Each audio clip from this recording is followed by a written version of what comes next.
last weekend, and did see up in the grandstand there over at Norwood, and I was actually talking to a number of people from the sample, and particularly people from Sturt, and they were talking to me about the qualities of this player, and they even ruffled the name of Robbie Flower, the way that he moves and the way he's so balanced and he's just so creative. But 219 games for Sturt Football Club, 93 goals, and a player that's so decorated. To get a player of that calibre to come in, the luxury to come into your football club, to add that sort of experience, it's just an amazing get for you. Yeah, it is, and you guys will pick up on him straight away. He's super quick, left footer. He gets outside the contest and runs. He's tough as well. He's not super big. No, that's the thing about him. He's an athletic type. He just runs up and down all day. Yeah, and he's going to play either half-back or wing for us. He'll pinch it on ball. Yep. But yeah, really good player. Obviously super experienced. I coached him in the National Academy in 2015, and then he missed out on getting drafted.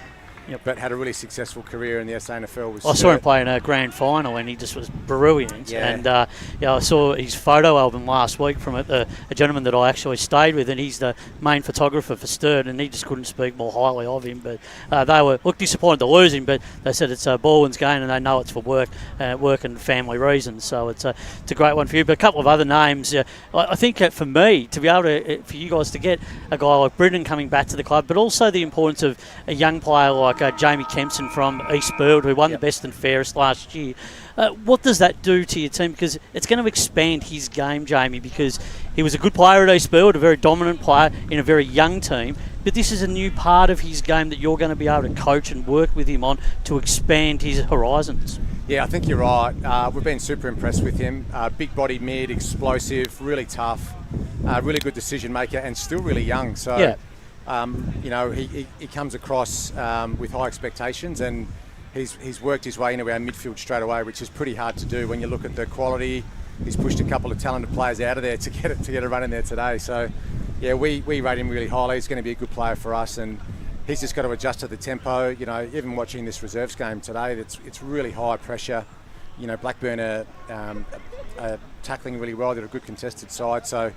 Yeah, I just hope he adjusts to the tempo quick enough that he can have a big impact today. Brenton, just on Kempson, he looks like, to me, after watching him for a few years now, he looks like he could be an updated version of a Sean Cross. Yep. And going into that midfield, because he's got toughness and his attack on the contest is exactly what you need in the midfield. No, you've called it well. Yeah, I mean, Crossy was such a good player for us, hard in and under. Kempson's probably got a bit more run outside. He has, he's an outside. Yeah, than what Crossy had, but yeah, we're grateful that he's chosen Balwyn to come and play his footy at, and like I said, he's still really young, so hopefully he's a long-term player for us. I'm just watching Lockie Young's another one out there. He's going to play centre half back today. He was captain of Carlton's VFL team last year, played AFL for North Melbourne. He's going to help me do some coaching, but play across half back. So he's another one that's that you guys will pick up pretty quickly. Is going to be a really valuable player for us as well. But just on your fixture, obviously a bit of an interesting one. Good Friday. It's a week after the rest of the Premier Division round. Did you watch any of those games live? Did you go out and sort of see? Was there any sort of talking points or anything you really picked up on the first round of Premier? No, I didn't see any games. I took the opportunity to go back to Adelaide. Oh, yeah. So I saw him in the grandstand doing some beautiful work. Yeah, I sort of took the opportunity to go back and see my family. It was the last chance I got, I guess, before the season gets underway. But yeah, it's a strange start, isn't it? Because the AFL's at round 6 this week. And we haven't started yet. We haven't played our first game. It's amazing, isn't it? Yeah, it's incredible. It just shows the AFL's starting earlier every year, and we've had a bit of a delayed start, but we're ready to go. It's been a long summer, and most of our premiership team are out there. We've got 5 new players, if you include Britton into that, plus little Billy, the little forward who's earned his spot in the team. So otherwise, it's our premiership team plus 6 new ones. So yeah, it'll be interesting to see today how quickly we can get back into the groove. Structure of play, Sando. Last year you had a system where you didn't score a lot, and we talked about it a lot during the course of the year, and then when you played in the finals, you were able to take that to another level because of the way that your offence worked and your defence. What do you have to tweak in 2025 to be a better side than what you were in 2024? What are some of the messaging and the key elements that you want to really drive home, particularly today, but also right throughout the course of the season to become that better side? Because you're going to have to take it to another level this season. No, you're right, exactly that. So we're a contest and defence side, so we keep sides to lower scores, and even in the final series last year, you know, we kept sides to less than 10 goals in every game. But sometimes when you overdose on defence, you just can't unlock your offence, and so we've got to make sure we work on that. Try and unlock a little bit more offence this year. We're going to play Walker forward today.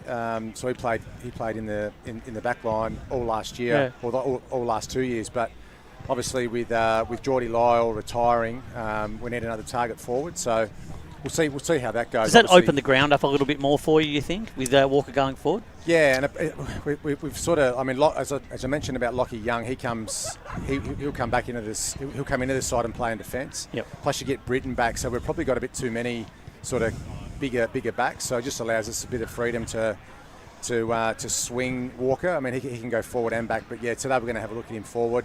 Particularly with this wind, he can be a target if we can't lower our eyes inside forward 50. Brent, but yeah, it's going to be it's important for us this year to try and hit the scoreboard a little bit more, I think. Brenton, projecting a little bit forward into the season, you spoke about the player points a little bit at the start of the interview, but a similar question that's relevant to you in terms of the qualification for the VFL players going into the final series. How do you think that's going to affect your own team and also, excuse me, the rest of the division? Yeah, it's interesting. It probably does help us, to be honest. I know it's always a bit of a juggling act to try and, well, I think it was previously 5 or 6 they had to play in there, but not more than 11 or whatever. But that was really challenging. But for example, we've got Schreiber back today, who is at Northern Bullants, and they've had a really rough start to the year. We know that, but they get the 2 or 3 buys. So if we can get the 3 games into him, he can continue his development at the Bullants. Pollux is at Richmond, and obviously they don't play this weekend. So he can't get in this side at the moment because Richmond don't have too many injuries. But we know we're going to lose a few of those guys, so we just got to get those games into them. But I think it helps every club, you know. I know Roeville have got quite a few VFL listed players. So yeah, I think it probably assists everybody, and it just means the finals is a different ball game, you know. You're probably going to have all the quality back if those teams don't qualify for VFL finals. You're going to have a really good high quality standard if there's a big group of guys coming back.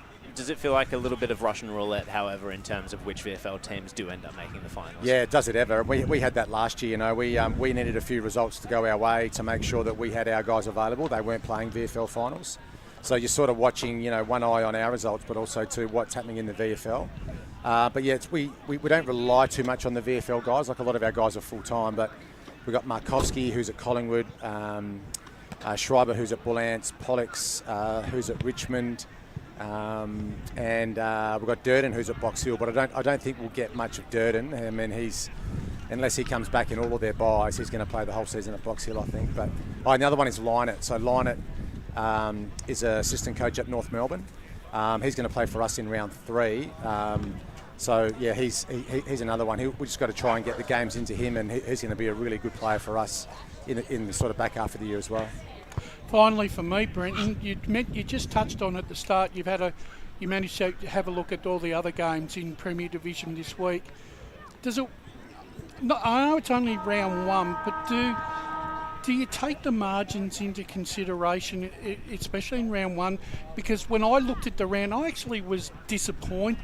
Personally, I was actually disappointed to see so many games in round 1 be a blowout, because to be up and the results to be a lot closer. Does that surprise you? A little bit, yeah. It's only a small sample size, so I think we probably need another 3 weeks. Maybe, yeah. But you know what? It's not just our league. If anything, our league's closer than all the others. I mean, we look at some of the other competitions in the first few rounds, and it's exactly that. Yeah, conditions too have to come into that, Sando. You think, when we look at the warm conditions we had today, it's very unusual that we have these sort of conditions, for the first couple of weeks of the season. Yeah, you're right. But I think what's going to happen, and this is not our problem. It's up to the executives in each league. But it feels like the stronger clubs are getting stronger. So, and that's not just the Eastern Footy League. That's right. That's a problem across all competitions out in the bush and around here in Metro Melbourne. It feels like there's there's some big scores. There's some big margins happening around other comps. Yeah. Well, Brenton, thank you very much for giving up your time. This won't be the last time we'll be talking to you in 2025. But for the moment, good luck to you and Balwyn Football Club in round 1 this afternoon. Thanks, boys, and have a good call today. Sunday. There you have it, coach of the Balwyn Football Club, Brenton Sanderson, always good with his time.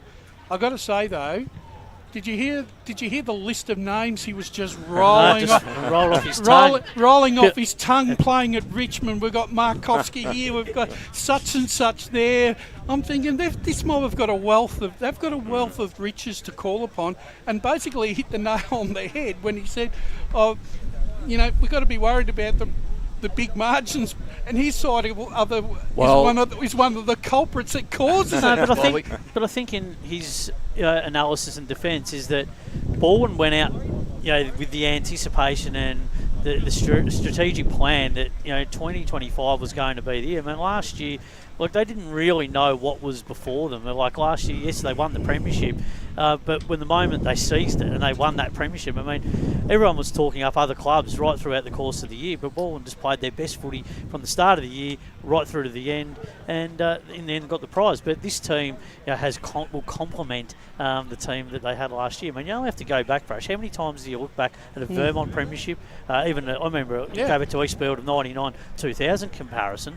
They had players in 99, and then some players left, and the team in 2000, the replacements come in and they just take over that mantle. So that can happen with a lot of premiership teams. It's just the way that you've got to try and get better, as Sando alluded to. You just got to try and build your list, and people want to come because you're successful. Well, I think, he did allude the fact that actually people are ringing up. Well, that's right. To play for. Yeah. So it's an easy sell when they're ringing you.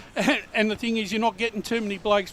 There wouldn't be too many clubs ringing up saying, "I want to play for you," would you? But when you win a flag in Premier Division 2, and particularly in our league, it's a perfect advertisement. Why wouldn't you want to come down and play under someone like Brenton Sanderson, the knowledge and experience that he has from the AFL level? I mean, it's a perfect sell. Yeah, I mean, even have a look at a guy like Ben Silvani, that sort of player, type of calibre of player, who's out there again as well. I mean, it's been able to flies under the radar. He's going to fly under the radar. Yeah, absolutely. So as he said, they're going to be fighting they'll be playing Russian roulette with their 46 points nearly every game this year. But kudos to them. At least they'll know how to manage it and be able to get the best out of it when the time arises. Let's turn our attention to Blackburn just for the moment. Joe, I think one of the things I was going to ask you,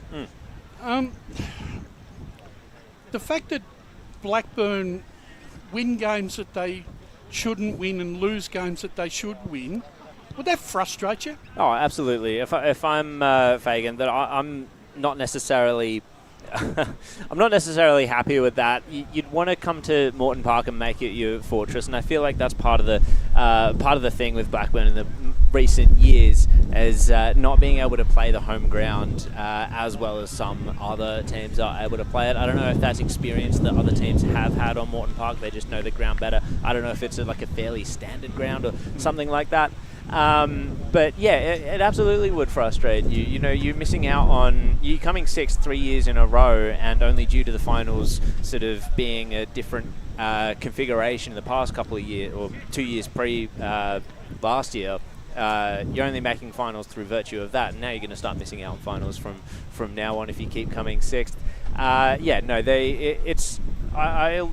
allude back to your point that you made on the pre-game show of the Vermont Mitcham game, Brash, in terms of the 8-point games that Blackburn drop, and it would be frustrating, absolutely. I think South Croydon last year on Anzac Day, that was a perfect example when they had their chances in that game, and South Croydon stole that game out of their hands. But then on the flip side, they go to Roval last year after getting and beat Roval at Roval, and then come here and can't defend and can't beat them here. I think for the biggest loss Blackburn had last year was that game against Noble Park late in the season. That's right. That was a big turning point, wasn't it? A final spot, really. I also think too, when you look at this Blackburn squad, I also think at times, Spider, they've really been hit with injury to key players at the wrong time of the season for them.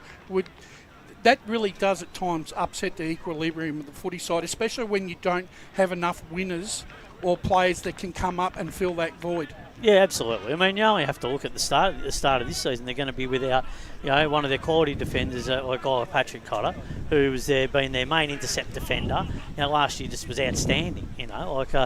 Mark Baker, who's played some really good footy in previous years, and he's out for a 12-month period with an ACL. So they're going to miss some players there. But obviously, they get back guys like Ainsworth and players of that calibre. Phil Tidy's back playing today, so they've got some really quality players, and they've got good depth, but they've got to be able to do it on a more consistent basis. And to get a guy like Riley Stoddart with AFL experience and good VFL experience into that team, he's going to be able to provide play that option where he can play midfield forward and has that credentials also to go back if necessary. But I think the big out is the Dan McKenzie one, for today not playing. If he was playing today, he'd really be able to steady down that defensive part of the ground. I mean, he's going to be a really important player for their prospects in 2025, just the way that he uses the ball, but his ability to be able to defend and just his experience. So they have got some good players, but it's just going to be able to how they can harness that throughout the course of the season. Sorry, Brash. Go on. They strike me as a team with a very even, sort of balanced best 22. I think they definitely do have their standout players, but they do have players that can sort of come in and out of not just of games, but of the team, of the best 22, and be replaced. I don't want to say fairly easily, but somewhat often by your reserves players coming through and challenging for those spots. Yeah, you're right. One player that that I do like, and I like watching him play because he's got a bit of spunk about him, and he loves attacking the contest and running the lines. Is Mackenzie Dorian? Well, he's a quality player, and he's their heart and soul. So, Spider, have they for want of a better word, have they underutilised him in a position that he should be?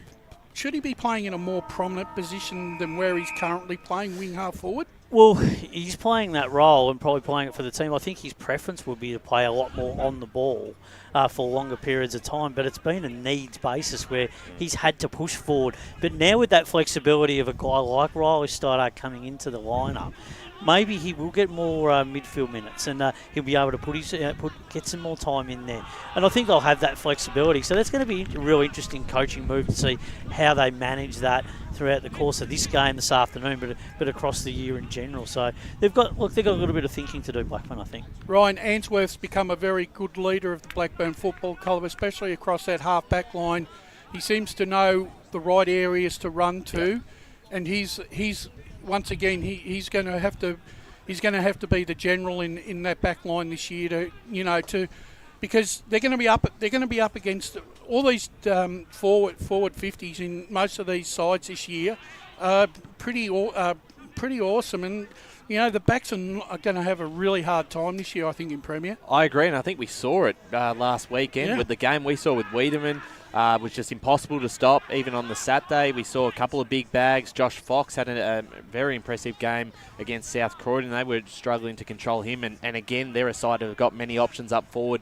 Balwyn are the same, so it's going to be tough. But Doncaster Reese was shaky. Yeah, absolutely. And across the division, that's going to be the case. And Josh Walker playing more forward time this year. But it's a great achievement for Cade, who's also become senior captain of the side too this year. And a lot of the workload will obviously fall on his shoulders. It's the development of those, probably that bottom 5 or 6. Have they made a step from last year, and whether or not they make that improvement to play finals? That was going to be my question to Jared next. Jared, we look at the makeup of a lot of the sides in Premier Division, where some of the younger brigade are coming through, and they've played 2 years, maybe 2.5 years. These players of that particular age range or game range for all these clubs, they need to really start stepping up to the plate to cover the fact that 9 times out of 10 or 8 times out of 10, their match winners are going to be matched on ball by the opposition's best. Yeah, you're absolutely right, Rash, and I think that's the big challenge for a lot of these clubs in Premier Division, and I think part of it also comes back to a lot of these younger players that some Premier Division teams are picking up are those ones that will go up into the VFL, and are those ones that will sort of like have a bit of a lesson connection with the club. If you're talking about the main body of the list, of course, however, I can't I can't say you're wrong there, Brush. Yeah, look, I like I said, I look at Premier Division and I think I'm looking at year on year, right? And I actually think defences are under the pump another 5-10% year on year, because when you're talking about what Brenton Sanderson was talking about, bringing quality players, it's not only the players that he brings that strengthen half back lines. It's the players that they bring into their forward 50 that are the unknown quantities. And the backs don't get a look at them. They only get a look at them twice a season. Yeah. These guys are so creative. It's nearly impossible for a backman to try and mark them one-on-one.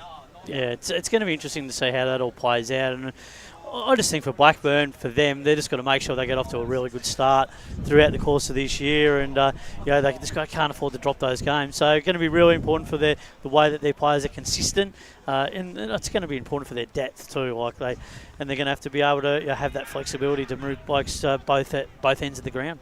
And currently in the 15 minutes into the third quarter in the development game, it's Blackburn 5-7-37 leading Balwyn 5-2-32. So a very close game. Looks like a very close game between two very evenly matched sides out here. It's a far cry from the 19s result, which I think was some 100. It was over 130. I think. It was about 150 odd to 20, and that was it. Yeah. Well, is that their? That's just the strength. Was that Blackburn's under 19? Yeah, that's the strength of Blackburn. Yeah, absolutely. Yeah. Before Anthony Fagan comes on, let's just sort of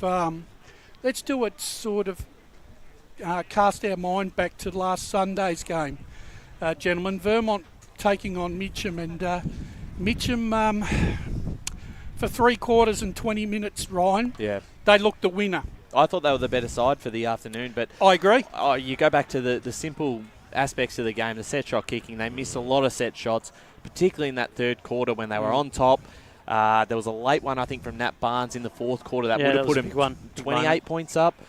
28 points up with 10, 15 minutes to go. That's probably it. Yep. And Vermont probably don't have that spark. But once you keep the door open and a side who's got the obviously the talent, as Vermont does, you put yourselves up for a potential side to run over the top. Yeah. And Lockie Johns, we probably didn't talk about him as much on the broadcast, but he had 38 disposals. Yeah. Was just finding the footy in those clearances, and they got on top in that late in the game. And then, how can you go past a guy like Sam Wiedemann, who comes back to the club and is just a phenomenal impact up forward. Yeah, and his ability to lead up the ground as well. Right. I mean, he's just so athletic, he can cover so much of the ground. And then when he gets the ball further up the ground, he just has the ability to have the eyes and the vision to be able to hit up targets and set up, forward plays. So that's a really important part, and that's what's going to be the key to what Vermont potentially do throughout the course of this season. Jared, I was just going to throw to you. I think Matt Adolph made a really crucial change in the last quarter. Yep. I thought Baglava was well on top of Whale Buxton in the ruck, and he threw Tyson into the ruck for the last 15 minutes. Yeah. And Tyson started to jump a little bit into Baglava and started to break even. And this is what I thought actually brought Johns into the contest, because then Vermont started to win some 50-50s out of the midfield. Yeah, it was a fascinating move that was made there, because you would you would look at Liam Whale Buxton as being the primary ruckman to go sort of like body on body with Baglava. I don't know, did it look like he was running out of energy or something, Buxton? I think he looked, to me, Whale Buxton looked a little underdone. But that's not. I don't want to take anything away from Baglava, because I thought Baglava early was phenomenal. He was. I thought he was arguably one of their best players with Donahue, who was his first game with the Tigers. I mean, I think the player that's significantly underrated in the win for Vermont last week is Wilcox. I mean, when you think about the marks that he took in that defensive part of the ground and then was able to set up transition, you've got to really compliment his game as well. I mean, without him out there last week, potentially in that back half of the game, that result result doesn't go Vermont's way because there was a little bit more urgency with the way they moved the ball in that last part of the last quarter in particular when the game was really up for grabs. They needed to get going, and they did. They pressed the button and away they went. Ryan, kudos to Mitcham, because I think Vermont struggled for a lot of the afternoon to find a proper match for the skipper and Jesse Uren. Well, I think what I really liked about Mitcham is that if on paper, if you looked at the two sides, and we all did this in the pre-game, and you look at the Vermont's name, the experienced players, Mitcham are coming in with half their premiership side, but half of guys coming from different clubs are just finding their feet. And you go, well, Vermont should win this quite comfortably. And I just thought their pressure around the contest all afternoon was really strong. But it's a Neil Winterton thing, though, Ryan. I think that's a coaching thing. I agree. He has that about him. That's the template of the pressure that they always have provided, which is pressure around the ball, contest, and then when they get the ball, away to the races they go. I agree, and that's probably, you go back to that South Belgrave grand final. Again, on paper, probably not the better side, but the way they play and their brand of footy always stacks up in a final series, and it's stacked up to the high-pressure environment of that round one clash against Vermont. And I felt, walking away from that game, if they just had a couple of those players who unfortunately aren't with them, obviously Jesse Cherry's out for the year. You had him, you had in, if Nick Haller was still there, potentially if you, put in, a guy like Guy Lachlan up forward or Jake Parenti, they probably win that game and they might run away with it in the end. But, it's one of those things. And also Jesse Uren's going to cop a lot of attention from opposition sides now. There's still a few guys coming back from in the reserves too. Like there was still a few handy Jackson names. Haller was in the reserves. Yeah, that's right. And you'd expect him to come back in the side. I reckon the message Neil would have said to those players, because at the end of the game he corralled them, and they were out in the midfield after the siren had gone for 2 or 3 minutes, and I think he probably would have said to him, you did everything right, but the thing is, in this division, you can't afford to give your opposition a sniff, because if you do, we're going to lose. You've got to keep the pressure on for the full 100 minutes. You might get away with 80 to 85 minutes in Div 1, but you're not in Premier Division, because sides in Premier Division, if they smell a weakness, they'll attack that weakness and try and milk it for what it's worth, Jared. Yeah, absolutely, and they'll learn that. They'll absolutely learn that throughout the season, Will Mitcham. And it's not the worst thing to start off with this sort of a loss against Vermont. Yeah, it looks like a game that got away from them, a game they should have won. But I think that the playing group of Mitcham, any side coming up from Division 1 into Premier Division, has to sort of become instilled with the idea that we have to be on point at every minute of the game against most of these Premier Division sides. And the sort of brand of footy that Neil Winterton has instilled in Mitcham, I think that can go a long way in Premier Div, because it's the sort of footy that will put other teams off kilter and will make them drop their guard for certain times during the game. I think Neil Winterton's probably the perfect coach for Mitcham at the perfect time to be in Premier Division. I was also impressed, Ryan, and I think this young man's going to create a few headaches for a lot of sides. It's Lucas Marrow in that forward 50. He was running rings around that Vermont back three quite. I just honestly, regularly. I couldn't believe how much space they gave him. It was a little bit of a disrespect to Marrow. Out the back, I think 3 or 4 times, just landed on his chest and obviously finished with the 5 goals, and he was quite important to the side. But we also, just on Vermont as well, because I know we've got Anthony Fagan coming, but it is round 1, so there is a bit of a chance to get used to. Obviously, it's a while to get into the season, and there were a few skill errors, but that will come with time. First time 2025 season, Blackburn coach Anthony Fagan joins us. Good afternoon, Anthony. Gentlemen, hope you're well. Good, thank you. Anthony, I'll come out with this up front. 3 years in a row you finished 6th. You've had 12 months yourself to have a look at this squad, make the changes necessary. How does 2025 look? Yeah, no, we're really confident heading into the start of the season. I think we had a great pre-season. The preparation has been really good. Bit of change naturally comes from year to year as well. Both sides have got 8 changes from when we played in round 18 last year, so probably a little more than what we would have thought 6 weeks ago, but a few of the boys are out with injuries, which are coming back in the not too distant future, but we're excited by what opportunity presents today. you obviously have had 12 months at the helm now, and have you, with the new playing group that you've got, have you going to tweak your game plan a little bit more to suit this playing group? Yeah, definitely. I think you've always got to grow and evolve as a team. We certainly need to do that from a personnel point of view. I think there's been a lot of growth across the pre-season from the guys within. Also added a little bit of experience, which is going to be important for us as well. A little bit younger last year at certain stages, so it was really great to see guys really take steps forward across the course of last season, but also across the course of this pre-season. Yeah, we're excited. We think we've got a really balanced team today, and there's certainly going to be some challenges coming up against the reigning Premier, but we also feel like there's some elements in the game that we can challenge them too. Focus, good luck for 2025, going to be a big year for your footy club. Let's take a look and drill down on some of the new players into the lineup, in particular Riley Stoddard, who comes to the club with great AFL experience, but also VFL experience as well. And another player, that Dan McKenzie, who you'll get a lot out of during the course of the year. What are those guys brought to the club initially in terms of the leadership and the way that perhaps you want to play the game throughout the course of the season?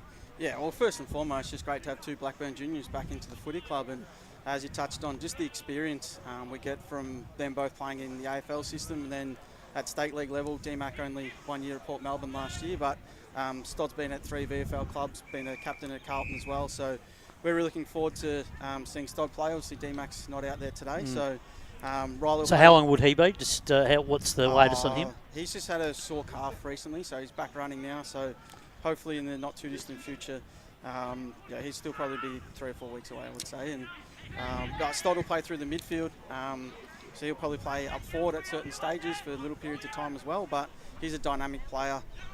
He can really change the course of the game with his speed.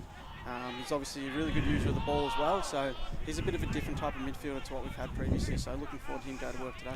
Will that be a way that you want to play this year? We were just talking before you came to wear about the role of Macadorian. Last year he went forward a little bit, played that wing half forward role, was kicking a lot of goals. Probably didn't get as much time on the ball as he probably would have liked, and he sort of felt probably he got squeezed out a bit. This year you have that flexibility now with Riley coming into the team that you can move the magnets a little bit more versatile, but throughout quarters of games. Yeah, I certainly think we've got a bit more versatile mix. We've got some guys with good flexibility through the mid part of the game, so you'll see guys playing both. All of our mids will play forward at certain stages today, and it's good to have some flexibility from different types going through there as well. Obviously, a real strength of Balwyn is the experienced inside mids, great clearance and contest team. So we had a great challenge and also a great opportunity today to go and match it with the best.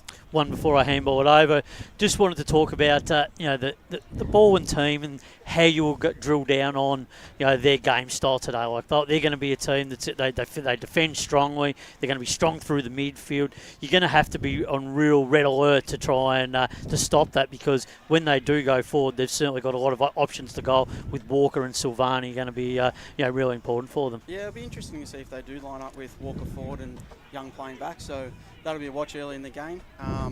If they do that, I think we've got some keys that we can really stretch them down the other end of the ground. So it'll be an interesting battle to start off with. Obviously, the clearance contest side of the game is going to be critical in owning the territory. We feel like if you can bring the ball to the ground in their front half, you get some really good opportunities. So they have got some good interceptors. Obviously, Polak's is a good interceptor. Young, if he plays down there as well. Schreiber coming back from the Bullants playing today. So there's going to be some good challenges, but also some good opportunity there. We feel like we've got some really good speed at ground level in our front half and some guys who can really challenge and hit the scoreboard. And a big announcement this year, Kate Answorth stepped up and appointed senior captain. Are you able to speak a bit about Kate and not just the impact he's going to have on the field today and throughout the season, but off the field as well with the group? Yeah, Kate's just a terrific person. He's a great footy person, and I've thoroughly enjoyed my time working with him. And ever since I first met him, I was just like, that's what footy's all about, is meeting people like him. And Paddy Lawler stepped down at the end of last year and did an amazing job for us and will continue to do so, but in an unofficial capacity. Kate's certainly stepped up. He's a great leader on the field. He went away for 5 weeks last year, and I thought his first 10 games he played before he went away, I thought he was exceptional, one of the best mids in the comp. And what's so good about Cade too is just the defensive side of the game as well. Not only is he a great contest and ball winner going the other way, but he was, I reckon, have to be in the top part of the midfielders in the competition who are able to win the ball back. And if you can turn it over in the mid part of the ground, that gives you good opportunities going the other way. And looking at, obviously, there's no easy opponent in Premier Division, and particularly how even the competition is. How did you sort of assess it coming in last year? And I thought at Blackburn at their best, you beat Balwyn in the last round. You probably should have beat East Ringwood potentially, 2 close games there, and beat Vermont and South Croydon once. So is it one of those things that, if you can get that consistency across the season, there's no fear on who you're playing? Yeah, I thought our consistency, ability to turn up and play each week was really strong last year. If there anything, there was just some critical moments in the games where we lost all our games under 4 goals, more scoring shots, or the same amount in every game bar 1, I think. So I thought we took, in terms of the actual way, although we finished the same position on the ladder, we took some significant stride forwards last year. We turned over the team a little bit last year. We got some youth in, some run and some speed, which we thought was really important from an offensive point of view. We felt like our best footy was as good as anyone last year, and we just couldn't quite execute our way for long enough or consistently enough against the best teams. So we won 6 of our last 8 games last year, and beat some strong finals performers on the run home. We were disappointed with not playing and being part of September, so great opportunity against the reigning premiers today to hopefully have a good day and make it 3 wins for the footy club if the Dev boys can get up here as well.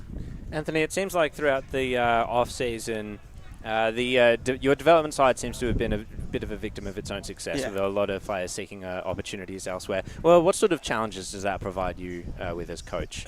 Yeah, it's funny. There's always challenges, not only in the off-seasons, also the start of the season as well, which is always a bit of a frustrating part as a coach, but you just try and build a footy program and a footy club where people want to be here. We want all of our players to have a great experience at Blackburn, and we want to invest in them and ensure they can get the best out of themselves as a player, but also as a person as well. And if we can do that, then the retention side of things will come. A large part of our players from our dev side, or even our 19s coming up that didn't stay, was just to get senior opportunity.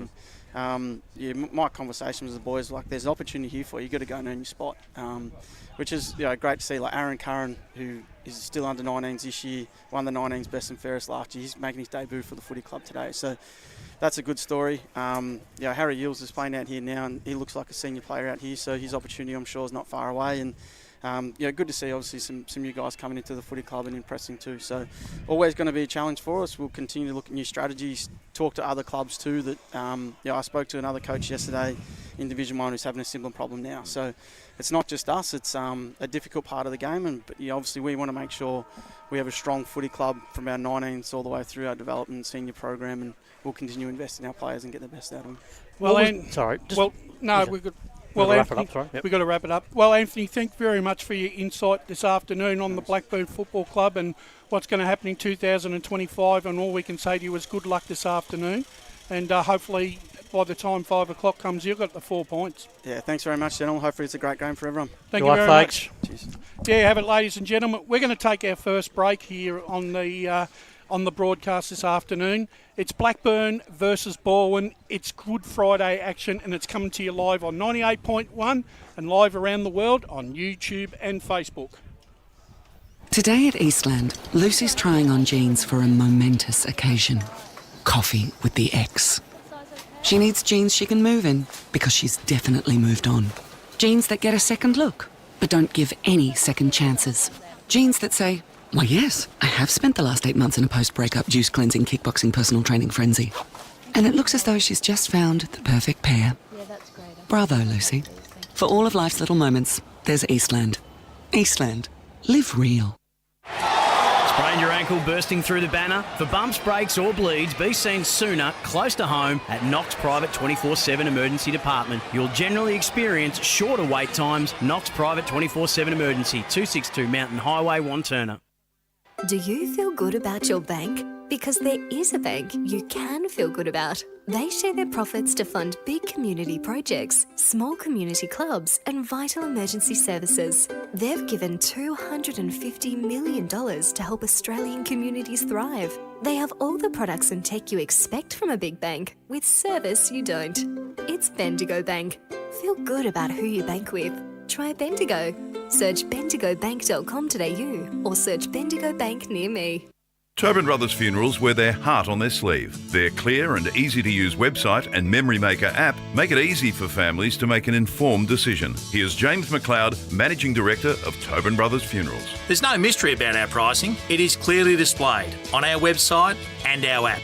We have staff standing by 24 hours a day, every day of the year to assist you in your absolute time of need. Visit tobinbrothers.com.au. Tobin Brothers Funerals, celebrating lives. There are only 3 things that should be flushed down your toilet. Pee, poo and paper. Some wet wipes and antibacterial wipes say that you can flush them, but you can't. They clog up the toilet and pipes, causing expensive blockages. Save yourself a truckload of trouble. Put your wet wipes in the bin. To learn more, head to the Yarra Valley Water website, yvw.com.au/wet-wipes. Hi, Dylan Dow from the Baroni Football Netball Club here. When I need to grab a quick coffee or a bite to eat, I'm popping into Eastland. Eastland's more than a shopping centre. They support a range of community organisations and have been a major partner of the EFNL since 2018. Cheers, Eastland.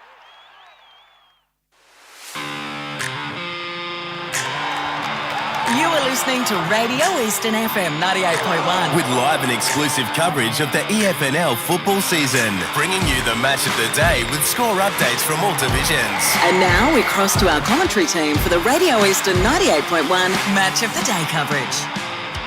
Welcome back, ladies and gentlemen. EFNL Game Day coming to you live from Moreton Park this afternoon. It's the concluding game in round 1 of the EFNL Premier Division for 2025.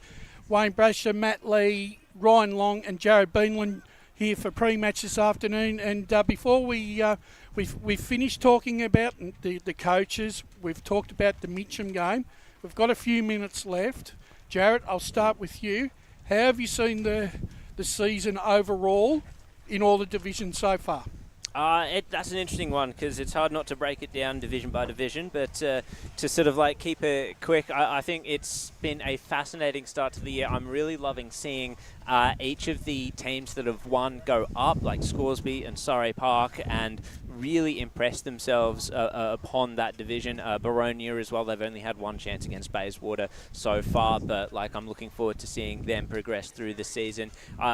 And then, of course, Mitcham as well, similar to Baronia. I've got high hopes for each of those teams going up a division. And again, fascinating starts for the teams going down divisions as well. Warrandyte, what are they going to do in Division 4? I think that's going to be, honestly, an interesting story to keep track of throughout the year. Some other teams, I think I've had question marks over, such as your Upper Ferntree Gullies and your Fair Parks, and it's all about the stories for me in terms of how teams progress throughout the seasons, and I think we've got the beginnings of some fascinating narratives to keep track of. What about you, Ryan? What have you thought so far of what are your thoughts on the opening couple of rounds in all the grades, and is there anything that to you that sort of sticks out? I don't know if necessarily sticks out, and as Spider mentioned earlier, these conditions, we don't usually get them in the first couple of rounds. So no, I it's think an Indian summer, isn't it? Yeah, there is. And for me, I don't really take much out of the first 2 rounds. I think once you get 4 to 5 weeks in, you probably get a bit more of a form guide on the consistency of sides, where they're going to be expected. I mean, there was obviously been some surprise results already. The Basin was one of those on the weekend where they knocked off Coldstream. That's a game that I don't think anyone here penciled down as an early win, and potentially that speaks volumes of both sides. Potentially that speaks the Basin are going to be a lot better off in this division than what we first thought. But maybe Coldstream as well in the first 2-3 games, they might be struggling a little bit too. And those sides, I agree with Jared with those sides who are coming up a division. Scoresby are one to watch this year with the way they've started off the season and just some of those guys that they've been able to bring into the side. Matt Traynor, coming into this division, and obviously, a lot of experience that he has. He's already had an immediate impact. Was arguably best on against Fair Park on the weekend, and they've also picked up quite a few players as well. So they're one to watch in Division 3 for sure.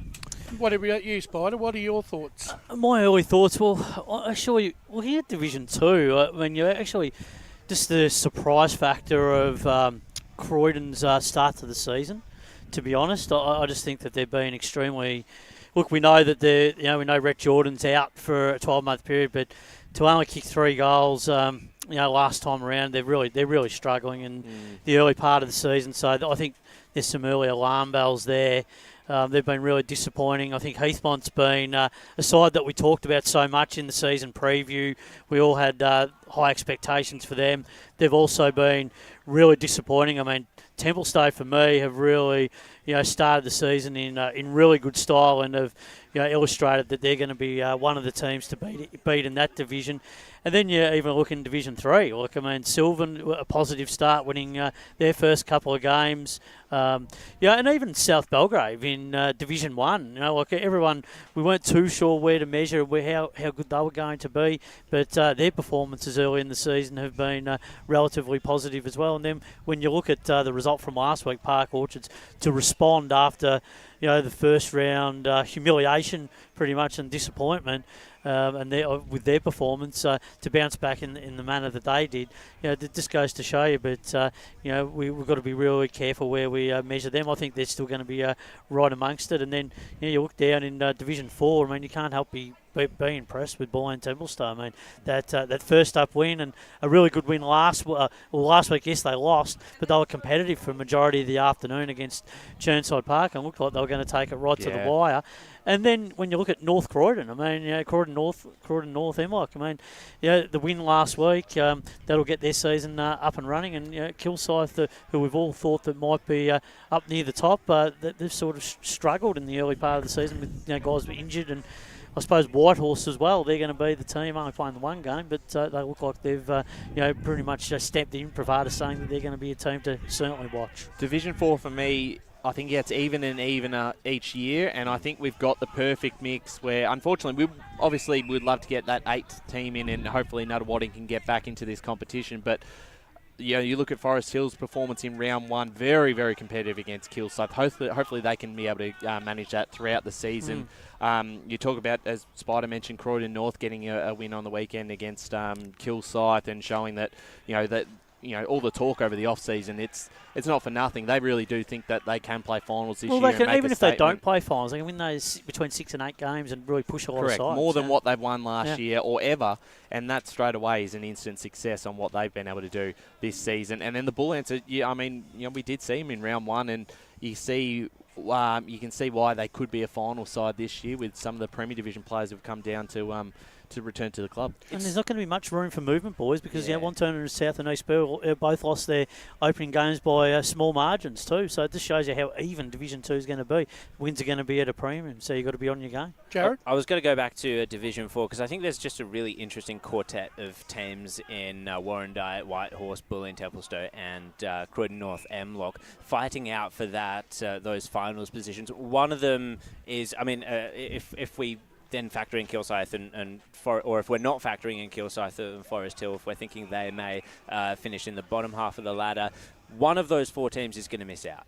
And I think it's going to be an absolute struggle or a titanic struggle for that final spot. And I think each team's going to have to be on their game, especially in those away games, to take those 8-point games and make sure they capitalise on any momentum that they have throughout the season. Well, my thoughts are that in Division 4, I think it's put this way. I think Churnside are clearly the best side in this division. On ability or talent, or actually the best team? I just on the form that they've shown so far this season. Not necessarily based I find that a bit interesting. An interesting assessment. However, I think 2nd, 3rd, and 4th are going to be up for grabs. Yep. I think if Churnside do everything right, Spider, they could be 12 and zip or something, right, in a 16-game season and basically have top spot off and a double chance pretty much. Whereas I think 2nd, 3rd, and 4th they will go down to the wire. I reckon there's 4 in it. And how those 4 pan out is going to be the $64 question. I think in Division 3, however, I'm seeing a clear divide. I think the top 5 sides are going to certainly space themselves probably by mid-season. I was speaking to someone from Fair Park, after they got blitzed last weekend, and their problem now is they've lost all their good key players that they've had over the last couple of years have moved on, and now they're left with basically a bare bone side.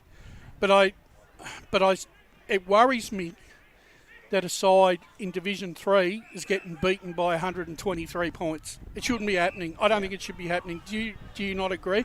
I know Scoresby, and I think out of all the teams in Division 3, I think Scoresby have recruited the best. What are your thoughts on that? Yeah, I have to agree, right? Yeah. Yeah, I think so. And I think, Donvale's still, for me, the benchmark, but they didn't have to recruit. They've got that list together. And and even Knox, really. And Knox, again, probably they did more of their recruiting last year and now consolidating on this list. So I think the test will come when those three probably play each other. Is there a fourth side that potentially might jump into that mix of, a real premiership contender? I'm not sure, but for me, those are your three. I think there's a wild card in Division 3, and for me, it's Ferntree Gully.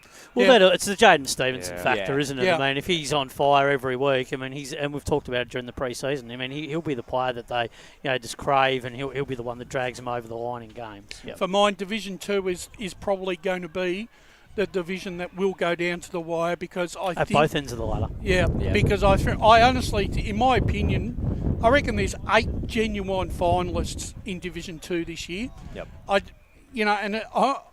And the thing that worries me about a side like Croydon, who were last year's grand finalist, I'm really worried that they may not score enough. They may not be able to hit the scoreboard right enough to gain enough percentage even to make finals, Jared. And heading back to what Sanderson said, right, about unlocking your back line. Yeah. For many years, the pillar, the Croydon back line has been their pillar. And I think they're at the stage where, like Sanderson said, they need to start unlocking that back line so that they can start getting some put scoreboard pressure on. Otherwise, they're going to be going down the same path, don't you think? You're absolutely right. And it's been years now, and we've been saying that Croydon's Achilles heel is their forward line. I mean, we were saying that back in Division 1, the year that both they and Lilydale dropped down. So I think this is something that they've had time to address, and it's kind of surprising to me that they haven't been able to go out and, find that big recruit. I mean, Rhett Jordan was obviously the one, but that's one player. He needs help. He needs help. But also now he's not there because of injury. No. And he's just coaching. So now that they just lack that depth to be able to bring up and automatically replace him. Yep. In terms of balance of side in the opening couple of rounds, who have got the best setup, I think Templestowe have got the best setup. With Michael Fogarty back in that midfield, he gives them real grunt and leadership and run. And then you probably, this guy, and I've said this in the opening rounds and I will say it again, Daniel Cooper could be the recruit of the season in Division 2. We talked about it in the pre-season preview, and that's why I really leant towards Templestowe winning the premiership this year. I just think that their recruiting has really been really specifically pointed, and I think what they've really gone out and done is identified what they needed, and that was a forward. We saw what he did out here on Anzac Day last year against Blackburn when he played against South Croydon. I mean, that's that sort of player that has that art, forward-line craft, that can do you damage, and he's doing that already for Templestowe in absolute spades. And you get a guy like Matt Mariani into that team as well. It just shows you that they are covered in all areas of their ground. As well as the Doncaster East guys they've been able to pick up. Tricula, the Paparonis brothers. I mean, these are Premier Division players coming along to the side, and I probably, who tipped him? I think you tipped him for the flag, and I think it was a good tip on we probably got sucked in a little bit to the Heathmont hype and where they were a couple of years ago with the grand final. But if this Templestowe side stays the same for majority of the season, they're not going to lose too many games. And I can also probably accuse Heathmont not to the same degree as Croydon, because I know Heathmont. We all know Heathmont on their day. When they do get their forward line going, they are capable of kicking big scores, and they have shown that in the past. But I don't see that from Croydon. So that's the difference between those two sides. In Division 1, I actually think now that Doncaster's not playing, I actually reckon that division now is going to tighten up a lot more. now because there won't be no gimme game. Yeah, there's no percentage on the line. You know. Yeah. Well, Jared, one of the things we actually talked about with the two coaches last week with Gary Ayres and Paris Harvey is the fact that there is an impact with the bye and how sides are going to manage it, because we'll have to remember there's a King's birthday weekend bye. If you've got one, the week before, week after around there, you're not playing a lot of footy during that time of the year. Same at the end of the season. I don't know who's got it in that final round of the year, but you might have a bye, and then if you finish on top, you could have another week off. So King's birthday, you got the side that has the bye before it. They don't play, then it's 2 weeks, and then the side, the one after the King's birthday, the first round back, there's the side got the bye. Yeah. So and if you've got a double chance as well, that's right. It was Paris Harvey. He was saying that the Park Orchards are the one with the bye before King's birthday, I believe. And just looking quickly at round 18, it's actually Norwood. Well, it's not going to matter. Yeah, look, the reality is better result. Look, we know that Norwood's going to have a season of difficulty in the challenges. So, but I think in terms of all the other teams, it's going to be quite an even division, and teams can beat those. Bayswater have shown that they can be competitive. They've shown that they're going to be a team that they're going to be hard to beat at times. They're going to miss Ben White though. They are. Yes. He's going to be. You just can't replace 35 possessions from a midfielder. Just like that, Spider. No, going to be very difficult for them. And I think that Division 1, it's always shown that who's going to leap up. I think that North Ringwood are the side to be the most improved side, and to date so far they're showing those early signs. It was a big. I have to admit, it was a big win for them last Saturday at North Ringwood, because look, in the previous game, and I just had a look at their Premier Data stats again for this game, they had 338 possessions. Yeah. Right. North Ringwood, and in round 1 they had 318. And that'd have to be up on last year's total. Most definitely. They've changed the way they play. Matt Price is a totally different coach to what Nahas was, and he's I think the contested ball and also the way that they dispose of the ball was a lot different to what they were doing last year. I only think though, Spider, in the case that when you score and when you're getting over 300 possessions, you probably want to see a bit more reward for effort on the scoreboard. Is probably the only thing that really needs that would complement that. Yeah, true. But no, it'd be interesting to see whether they can continue at that level throughout the course of the season. But it's a really good sign for them. They've got a really strong midfield, and I think that forward line setup is going to be one to really watch. We've got 6 minutes left in the development game here, and it's a real close one taking shape. Blackburn 7-12-54. Leading Balwyn 8-4-52. So this one will go down to the wire. And finally, obviously, Premier Division from last weekend, and obviously this round, this game today finishes it. I think for mine, probably my highlight was I was very happy to see the way that Berwick pushed Doncaster East for nearly 3 quarters and just ran out of steam in that last quarter. I'm not saying that they're on the right track, Berwick, but I think it sets themselves up at Edward and Flake next Saturday against Noble Park. They're in that game next Saturday with an undeniable chance. But the only other thing that worries me about Premier Division is the fact that I don't like seeing the margins that I did early on. Yeah, true. And the concern, Ryan, for me is South Croydon. That margin against East Ringwood last week, if that is the margin of South Croydon and that's an indicator of where they're tracking in this season, then that is a red flag for me as well for them, because they need to be more competitive. Otherwise, they could find themselves down the bottom end. Particularly when they were in front at half time and just 18 goals to 1 That just sounds like a genuine lack of effort and attitude to me. You would think that Brendan Allen would have to address that. Yeah, we'll see how they go next week, which is a big one against Blackburn too, Anzac Day. Yeah. Well, gentlemen, that's pre-match done and dusted for Good Friday. A really good discussion. Great content from coaches Sanderson and Fagan, and fantastic input from the team. So we're going to wind it up now, and we're going to assemble the call team and get the main show on the road. But this is EFNL Game Day. We're coming to you live from Moreton Park. It's Blackburn versus Balwyn. It's live on Radio Eastern 98.1 and all around the world on YouTube and Facebook. As Sarah opened her best friend Jackie's wedding invitation, she was overcome with a wave of emotion. while her two young boys wrestled on the floor. Tears of happiness rolled down Sarah's cheeks as she saw the words she'd been longing to say. Please note, this wedding will be a child-free event. Well, Sarah, looks like we're off to Eastland for a new frock and some heels. Let's book in that babysitter. For all of life's little moments, there's Eastland. Eastland. Live real. At Yarra Valley Water, we know reducing your shower time, or show time, to 4 minutes can save you an average of $200 a year on water and energy bills.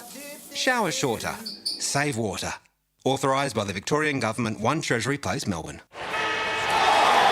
Sprained your ankle, bursting through the banner? Broke a finger, high-fiving the ruckman? Or did you run into the goal post again? For bumps, breaks or bleeds, be seen sooner, close to home at Knox Private 24/7 Emergency Department. The preferred provider of emergency care to the Eastern Football Netball League, you'll generally experience shorter wait times. You don't need private health, but there is an out-of-pocket fee. Be seen sooner, close to home at Knox Private 24/7 Emergency Department, 262 Mountain Highway, Wanturna. Do you feel good about your bank? Because there is a bank you can feel good about. They share their profits to fund big community projects, small community clubs, and vital emergency services. They've given $250 million to help Australian communities thrive. They have all the products and tech you expect from a big bank, with service you don't. It's Bendigo Bank. Feel good about who you bank with. Try Bendigo. Search bendigobank.com.au or search Bendigo Bank near me. The first time I met the team at Tobin Brothers Funerals, I felt like I'd known them for years. They're so caring, honest and passionate. James McLeod, Managing Director of Tobin Brothers Funerals, sums it up best when he says, Every day our people get out of bed to assist client families in their absolute time of need. Our people love what they do, and you will not find a more highly trained group of people than those at Tobin Brothers. Visit tobinbrothers.com.au. Tobin Brothers Funerals, celebrating lives.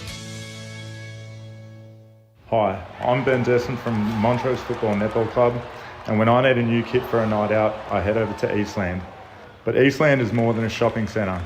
They support a range of community organisations and have been major partners of the Eastern Football Netball League since 2018. Thanks, Eastland. You are listening to Radio Eastern FM 98.1. With live and exclusive coverage of the EFNL football season, bringing you the match of the day with score updates from all divisions. And now we cross to our commentary team for the Radio Eastern 98.1 Match of the Day coverage. Welcome back to Moreton Park for the Eastland Match of the Round Good Friday edition. It's back for season 2025. Blackburn against Balwyn out here at Moreton Park. Should be a very entertaining contest. Hopefully as good as this development game. It's Blackburn 7-12-54, trailing Balwyn 9-4-58, but they do have a shot on goal at this stage. With inside the last minute of this contest. Sure, I'm looking forward to what is set up to be a really interesting contest between two sides who have built a nice rivalry ever since 2017 when the Good Friday game first started. I'm Josh Ward, joined in the caller's chair by Gavin Casey this afternoon. Welcome, Gav. Thanks for having me, Josh. Good to be with you, and what a glorious day. Yeah. It's the endless summer. It's been a glorious summer for Balwyn. They've been basking in the glory of a premiership, and it feels like a new era for Blackburn, I reckon, because it's time for the youth of their club, the great junior program they have, to take flight, I think, and get this club, whose only first miss in 7 years of finals last year, so they want to get back into contention of getting finals again, and it's a new side to call. It's a new team sheet to look at. Yeah. So it's going to be very interesting for that day, but we know how good Balwyn are. They've got stars all over the field, so actually really looking forward to it because this is a home ground advantage worth harnessing for the Burners. Yeah, absolutely, and there is a bit of a breeze around here at Moreton Park, so who knows who will use that breeze to their advantage. Ryan Long, Wayne Brasher on special comments this afternoon had a great discussion alongside Matt Spider-Lee and Jared Beanland in the pre-game show. You can, of course, listen back to that on Facebook and YouTube. Afternoon, gentlemen. Afternoon, Josh. Afternoon, yes, Josh. Fantastic afternoon out here at Moreton Park. Always a pleasure to come down to this ground and watch some Premier Division football. That reserves game, as you said, a 4-point win for Balwyn in the end. A really exciting start to the afternoon. Hopefully we get a similar type of result today, a close one between the two sides. But yes, we did have a good discussion, Brash, and I'm sure there's going to be a lot of talking points that come out of this game either way. Most definitely, and I think there's I think both coaches gave us a lot this afternoon that I think will play out right throughout the season and give us some plenty of good talking points as the season progresses. I was very impressed with both coaches this afternoon. I think the one thing that I did glean on was the fact that that Balwyn are going to be pushing their 46 points every single week with the amount of players, Josh, they got on their list. Yeah, there's certainly a lot of talent. I'll look no further than guys like Kane Turner, Lachlan Young, Ben Silvani, Josh Walker, all those players being on AFL lists over the last couple of years. And you add in state league talents like Stephen Slimming, Caden Schreiber into the side as well. There's certainly a stacked lineup for Balwyn. We've got Paul Yukone in the Stats Centre this afternoon. Welcome, Paul. Thank you, Josh. Balwyn. Who are we versing? Thank you, Josh. Thank you, guys. It's a really exciting game, this one coming up. It's a wonderful day for it. A nice little breeze going around, so a bit of comfort there. But, it should be hopefully a close contest. Absolutely, and as you would have heard before, our very own John Blackman on the mic. Yeah, my apologies. I had my mic open. I was going to say, I was going to mention, the luck of the draw for us to have Gav Casey 2 calls in a row. Yeah. Sunday and a Friday game. I just enjoyed the hey reference. Man so young. And then, unfortunately, right as I went to say it, Megan called me for something. She wanted to know. She said, she got up into our little tag, and she said, "Who are we versing?" Because she knows it's Blackburn, just didn't know who else it was. Excuse me, Mr. Casey. Mr. Summers, Mr. Summers. Who's going to win? I only know that because BWS mentioned it that many times about Leeds during the last couple of seasons. We've of course got Chris Curtis and Jared Bainland on the boundary. We will cross down to them shortly, but it's going to be an interesting challenge for Blackburn this afternoon. As we've seen, no Daniel McKenzie on the team list alongside Toby Wooler and Jake Hammond. Some fresh faces alongside with Aaron Curran on senior debut, part of that under-19s program. You got Jarrah Salmon also playing his first game for Blackburn, having not played last season. There's some young talent though, like Nathan Philatides, Billy Hicks, Mackenzie Dorian, that will be looking to step it up, Ryan and Brash. Yeah, you're absolutely right. And speaking to obviously Fagan in the pre-game, he spoke really well about some of the changes that the side has made, and some of those younger players that will get a chance this season, and a lot of players who he pointed out in the even in the reserves game, Brash, who was one of those who are guys to have a look at this season who'll get their chance at obviously the senior level. And Josh, this is a side that at their best last year, they did prove that they could beat anyone. They beat Balwyn late in the season, and I'm not saying that means they're going to come out today and beat the reigning premiers at full strength, but they have proven that they are a final side. Like I would be very surprised this year if they're not in the mix when you get to the back half of the year.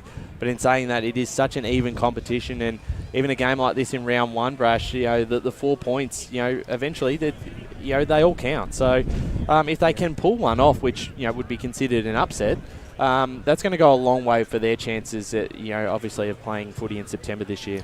Boundary. Let's go down Andrew side, Chris Curtis. G'day, gents. It's actually Jared. That's okay.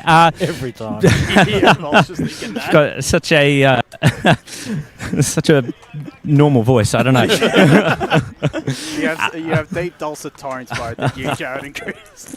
Anyway, what are conditions down like on ground level? What are conditions like? Well, obviously it's a very warm day down here, so it's going to be interesting to see which team can run out the heat the best. The wind has just died down a little bit. We were experiencing a lot of wind during the pre-match show, but interestingly, it's dropped off a little bit. We'll keep an eye on that. We'll see if it picks up again. I wouldn't be surprised if it does. It's still sort of swirling around a little bit.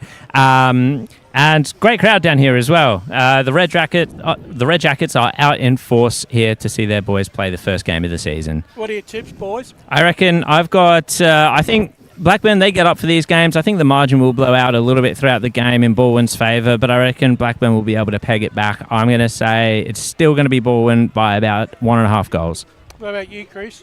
I probably agree there. I just think that Balwyn's got the strongest side here, but obviously sense of occasion, I don't think it'll be too big of a margin here. I'm going to say Balwyn, but only by about 7 points. What about you, Paul? What do you reckon? Yeah, I reckon going on those reasons, Balwyn are full strength, and I think it will be close. Blackburn will be up for this game as well, but I'm going to go Balwyn by about 8 points. I got Balwyn by 26, Ryan. Yeah, I've got Balwyn by 4 goals. I just think with some of those guys that they've brought in, Stephen Slimming, as Spider mentioned in the pre-game, the impact that he's going to have straight away, and some of those position changes. But if we see Josh Walker play a bit more forward, if he can get on top of the contest early and kick a couple of early ones, for me, Balwyn get it done. But I think there's going to be stages where Blackburn will really challenge him today. Absolutely. Gav Casey, your tip and margin? I just want to make a mention of the heat here. I reckon you go hard for as long as you can. Yeah. If you're going to fade out, it's better than trying to leave something in the tank because both sides are going to be exhausted. So I don't think you play that game of reserving energy. I think you go for it. I think Blackburn will be up for it for a big half. They've got conditions to suit probably if they can get up and going on run. So I reckon late surge, Balwyn get up by 2 goals. Yeah, I've got Balwyn in this game. I'll say 20 points the margin. They do have the breeze in this first quarter. They're kicking to the left of your radio dial to the central road end. Blackburn kicking to the right. Josh, if you are listening on Radio Eastern 98.1 FM today, Balwyn are rocking their bright yellow canary jumper. I don't know if this is their clash jumper that they wore last year, but I like it. I'm actually a big fan. I know Brash might not agree. You like it? Yeah. You do? I just wanted to see Australian gold. I didn't want to see canary yellow. The only problem is, you reckon we need to get clash jumpers for the umpires now? Have a look at them. You cannot tell. That's true. It is their. Are you calling them biased? It is their junior jumper actually, Balwyn, and their senior women's wore it last week in their first game. Obviously, getting the job done against Knox, and the senior men's will be looking to follow. I'm a big fan of it. Yeah, I love it as well. I must admit, and I like the old school classic logo with the BFC down the bottom of the jumpers. So certainly going to be interesting. It's going to be Chevy Anderson and Lachlan Harry in this first ruck contest as that breeze starts to really pick up. It must have sensed that we're just about to get started out here at Moreton Park for the Eastland match of the round. Good Friday special between Blackburn and Balwyn. It's Gav Casey to get us underway. Fantastic to get the season underway for the Premiers and the home side Blackburn. Oof. Blackburn trying to get out of the middle, legs taken, so it'll be free kick advantage. Long ball to the goal square, 1v1. Will it be a Blackburn goal on the line? No, the attacker can't get there, and at ground level Wood was trying to be the opportunist, or that was potentially Oglethorpe in there as well. He couldn't get onto it. Great goal kicker last year. So straight out of the middle for the Burners. Balwyn under a heap of problems. Getting it Carmody. He gets tackled before he can kick it. Straggles his kick in the end, and it goes over for point near side right behind for Blackburn. So they get the first score on the board. It was quick. It went straight down from the centre, and a minor score for Blackburn.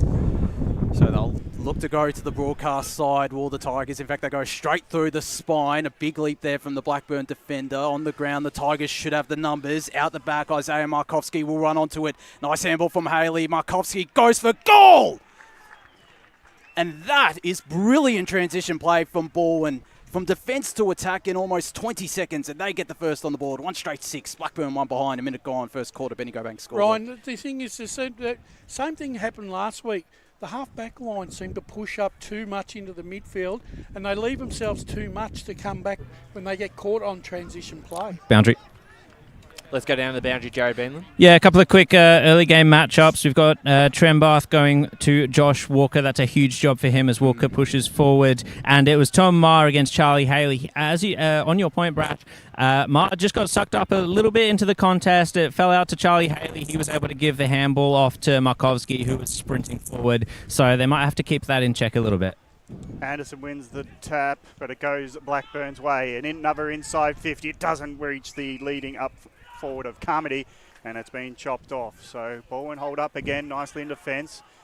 Can they transition as quickly as last time? Long ball doesn't suit Tillich, and in the good position were bodied position, held his ground, took the mark on his chest. He's looking inboard, maybe dangerous with a bit of a breeze, making the kicks potentially fluky. So he's playing the percentages, going boundary side. Anderson positions himself and his opponents under the ball, and it's nicely held ground there on the wing. Long driving ball to half forward. Again, it goes back towards the defender Worm. It gets pushed off. Advantage played for Blackburn. They'll get it short to Dorian. He's on the wing. One bounce before he even gets going. Now a long ball inside 50, hoping for a fly. Defenders in there beautifully to knock it away from the forward option. So Balwyn scrapped nicely. They've been tackled. The umpire's a long ball. It's a long whistle, and allows for Balwyn to cough up a free kick for holding the ball. He wouldn't ball it up, the umpire, so the defender was under pressure to get rid of it under the tackle. Probably didn't have prior, but never mind, says the Burners. They're happy to have a shot at goal, and it's in the hands of Oglethorpe. Charlie Oglethorpe, from 40 metres out, will look to get Blackburn's first. Just for his confidence early, this is an important one to kick through and keep Blackburn moving early. Thoughts on the free kick there, Brash? I didn't think it was there, Gav.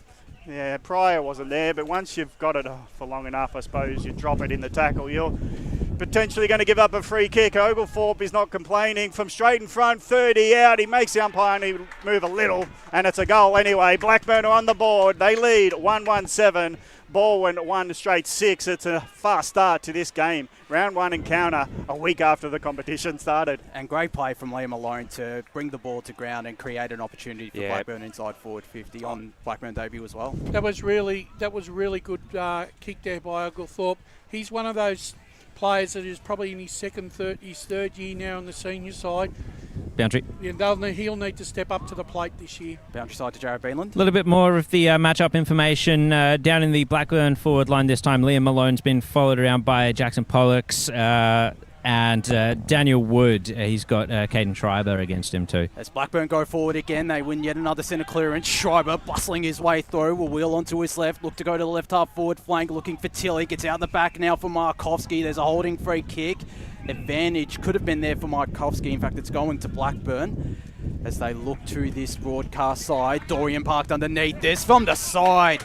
A great mark taken right in front of us by Daniel Wood, the Box Hill Hawks listed player. He has a right half forward flank around 50 metres out from goal. Sends it to the hot spot. Malone's there. Balwyn players spoil one another, but they'll be able to clear from defence. And over the top is Kane Turner, once again right in front of us, centre wing broadcast side. As he looks for Jack Tillich, the spoil coming in from Winter, but it'll be chopping of the arms. And the free kick will go in the direction of Jack Tillich, who has it about 55 metres out. Paul Ukone in the stats centre. Yeah, Blackburn have had a dominant start in the clearances. They lead 4-0. As they go inside 50 Balwyn, but the kick is smothered. Winter will be the outlet handball. Look to go down the line, but a great smother there by Tommy Wilson, and the ball will go out of bounds. Right in front of the scoreboard, which reads 5 minutes gone in this Eastland match of the round. I just want to say, sorry, I called him Jack. I just called him Jackson Pollux. It's Josh Pollux. Jackson Pollux is a famous painter. I thought there was. Yeah. I was going to say he paints a beautiful picture, does Jackson. But he's kicking, hopefully, goals or something similar. Anyway, it's Balwyn getting it to Turner. Quick hands, gets it over his teammate and Haley. Haley has to share it, but it's hot for Red. He gets up from his tackle and tries to get rid of it. And now he's been tackled for a second time. The umpire says it's all good with me to ball it up. Centre forward for Balwyn. I like the way that both sides have settled into this game. The composure from both sides in under the pressure situations has been good so far. Anderson doing great in the ruck, but it's the Blackburn around the stoppages winning the exits, and that kick went straight to the fence and it's out of bounds near the coaches. So it'll be a ball in outer side of Blackburn. And this is without Lawler starting in midfield for Blackburn. It's an impressive effort from the Burners midfielders. This time front position to the Burners ruck, but it doesn't know clear possession. Balwyn do turn it going their way through Slimming. Slimming from South Australia's league gets it going forward. Great recruit for Balwyn, and they're always very good at bringing new talent to their side. His kick goes directly out of bounds on the full at half forward, so it's a turnover ball for Blackburn at half back. And it looks like it's Riley Winter who's had plenty of possessions in these early stages. Looks to go long down the line, centre wing far side. Balwyn player parked underneath it, couldn't take the mark on the ground. Teammate is wrapped up, and we'll have a ball up. Centre wing on the far side, right near our boundary riders. And Jared Beanland and Chris Curtis as Anderson won the tap down. The clearance will go in the direction of Balwyn as they look to load up inside forward 50. Big pack forms, Walker's out the back, wraps up his opponent there in Ben Warm, who's had a good start. Yep. One of the new recruits for Blackburn this season. Paul Ukone in the stats centre. Yeah, inside 50 so far in this quarter are 4 apiece. As we get this ball tossed back up, Blackburn won the tap down. Walker spun his way out of trouble, couldn't get ball to boot, and Blackburn will look to repel as they go down this broadcast side wing. Mackenzie Dorian parked underneath this, couldn't take the mark. It trickles out of bounds. Centre wing broadcast side. Brash, do you like Walker playing up forward a bit more this year? Yeah, I do, mainly because he gives them an option and he's big and strong. And I reckon if you could kick the ball to him one-on-one, he'll beat you on a lead, but he also will be able to use his body and outmaneuver players. As Anderson did well to get the tap down, it'll be Vigea who tries to get the clearance. The high free kick will be paid to Blackburn. It looks like it's Will Oglethorpe who has it at the right half back flank for the Burners. Goes short back to Vigea. One of the young stars of this Blackburn lineup. Of course, one of many to have played through their junior system. As he looks to go down this broadcast side wing, which he does now. A big pack forms. Anderson gets the spoil in, but it's Oglethorpe on the ground. He's corralled out of bounds by Tom Wilson, and we'll have a ball in right half forward flank about 45 metres out from Blackburn's goal. The other thing with Malone coming into that side, it takes the pressure off the key forward because it makes him accountable because he can take a mark and kick a goal. Harry gets the tap, but it's come off his hands into the direction of Wilson, who gets it going forward for Balwyn. Bouncing ball might suit the trailer in Lamont. He tries to tap it over to it, but he doesn't have any help. The kick goes wide to Bajaya. He's under a heap of pressure. Turnover ball with Wilson. Wilson drives to the goals. It'll be late for the big man. He gets there, and it's Walker. Well, I thought he had the grabs to him. He has to get up with the ball and try to take on a tackler, and he can't get out of his grasp. And it'll be a ball in, says both umpires, field and boundary. Yeah, so did I. I thought I thought he had enough of that. Yeah, well, he came down without the ball, says the umpire, and when he tried to get up with it... That was because he was being manhandled. Correct. So it's a ball in, deep in the forward line for Balwyn. Trying to get it going was Silvani. Ground level ball, it's under a heap of pressure. Both sides happy to wrap it up 30 metres from the Tigers' goal. So it's inside 50s be interesting. It's just that finishing hasn't been quite there, but they're moving from half back to half forward very crisply, are they, both sides? It's just breaking down maybe half forward-esque area. There's a number 72 running around for... Yep. I was about to call him and then realised I can't. I just got that for you guys. It's Billy Gerard Cat. Foul anyway from a free kick from the ruck contest. It's Balwyn going to have a shot at the goals. It was a holding off decision, and it goes to Silvani, who was trying to muscle his way out earlier. This time in good position. He gets held off the contest, and he'll have the shot at goal from 40 metres out. Normally, I would be advocating the just inside the left goal post. I think the wind really does play part here. He just spears it through. He kept it low, took the wind out of it, and it's a touch off the boot. Well, Ma certainly, because it went through confident. Went through the sticks, but the umpires signalled are behind. So that's a minor score to Silvani. Straight kick. It was touched off the boot, and it is now, I think, 1-1 apiece. Certainly is, as it's 10 and a half minutes gone in this first quarter. Blackburn get to this broadcast side wing. Shouldn't be making mistakes like that, kicking the ball. Yeah. Maybe he was just trying to keep it low. It was part of keeping it low, for sure. Yeah.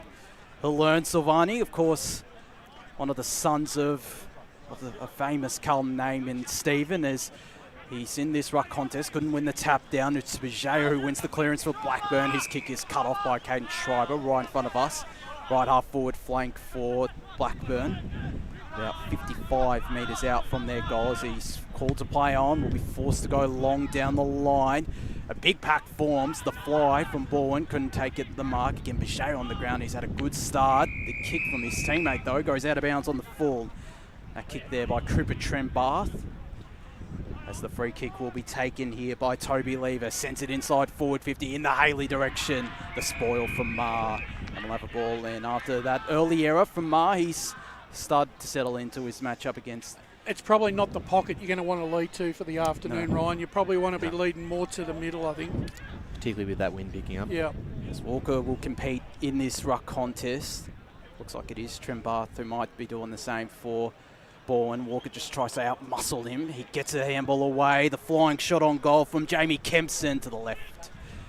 just a minus score. Balwyn lead, 1-8. Blackburn 1-7. 12 minutes gone, first quarter on the Betty Go Bank scoreboard. Good to see him getting involved early though, Kempson. Yeah, and he's got rid of the locks as well. I noticed that about Mackenzie Dorian, who had the shaved head. Paul Yukone. Yeah, Balwyn are really starting to get on top of the inside 50s here, 7-4. Long kick out as Philoctitis didn't muck around, gets it out wide. A nice mark on the outer side. Not great for our commentary position. I'll have to refer to the screen for a bit.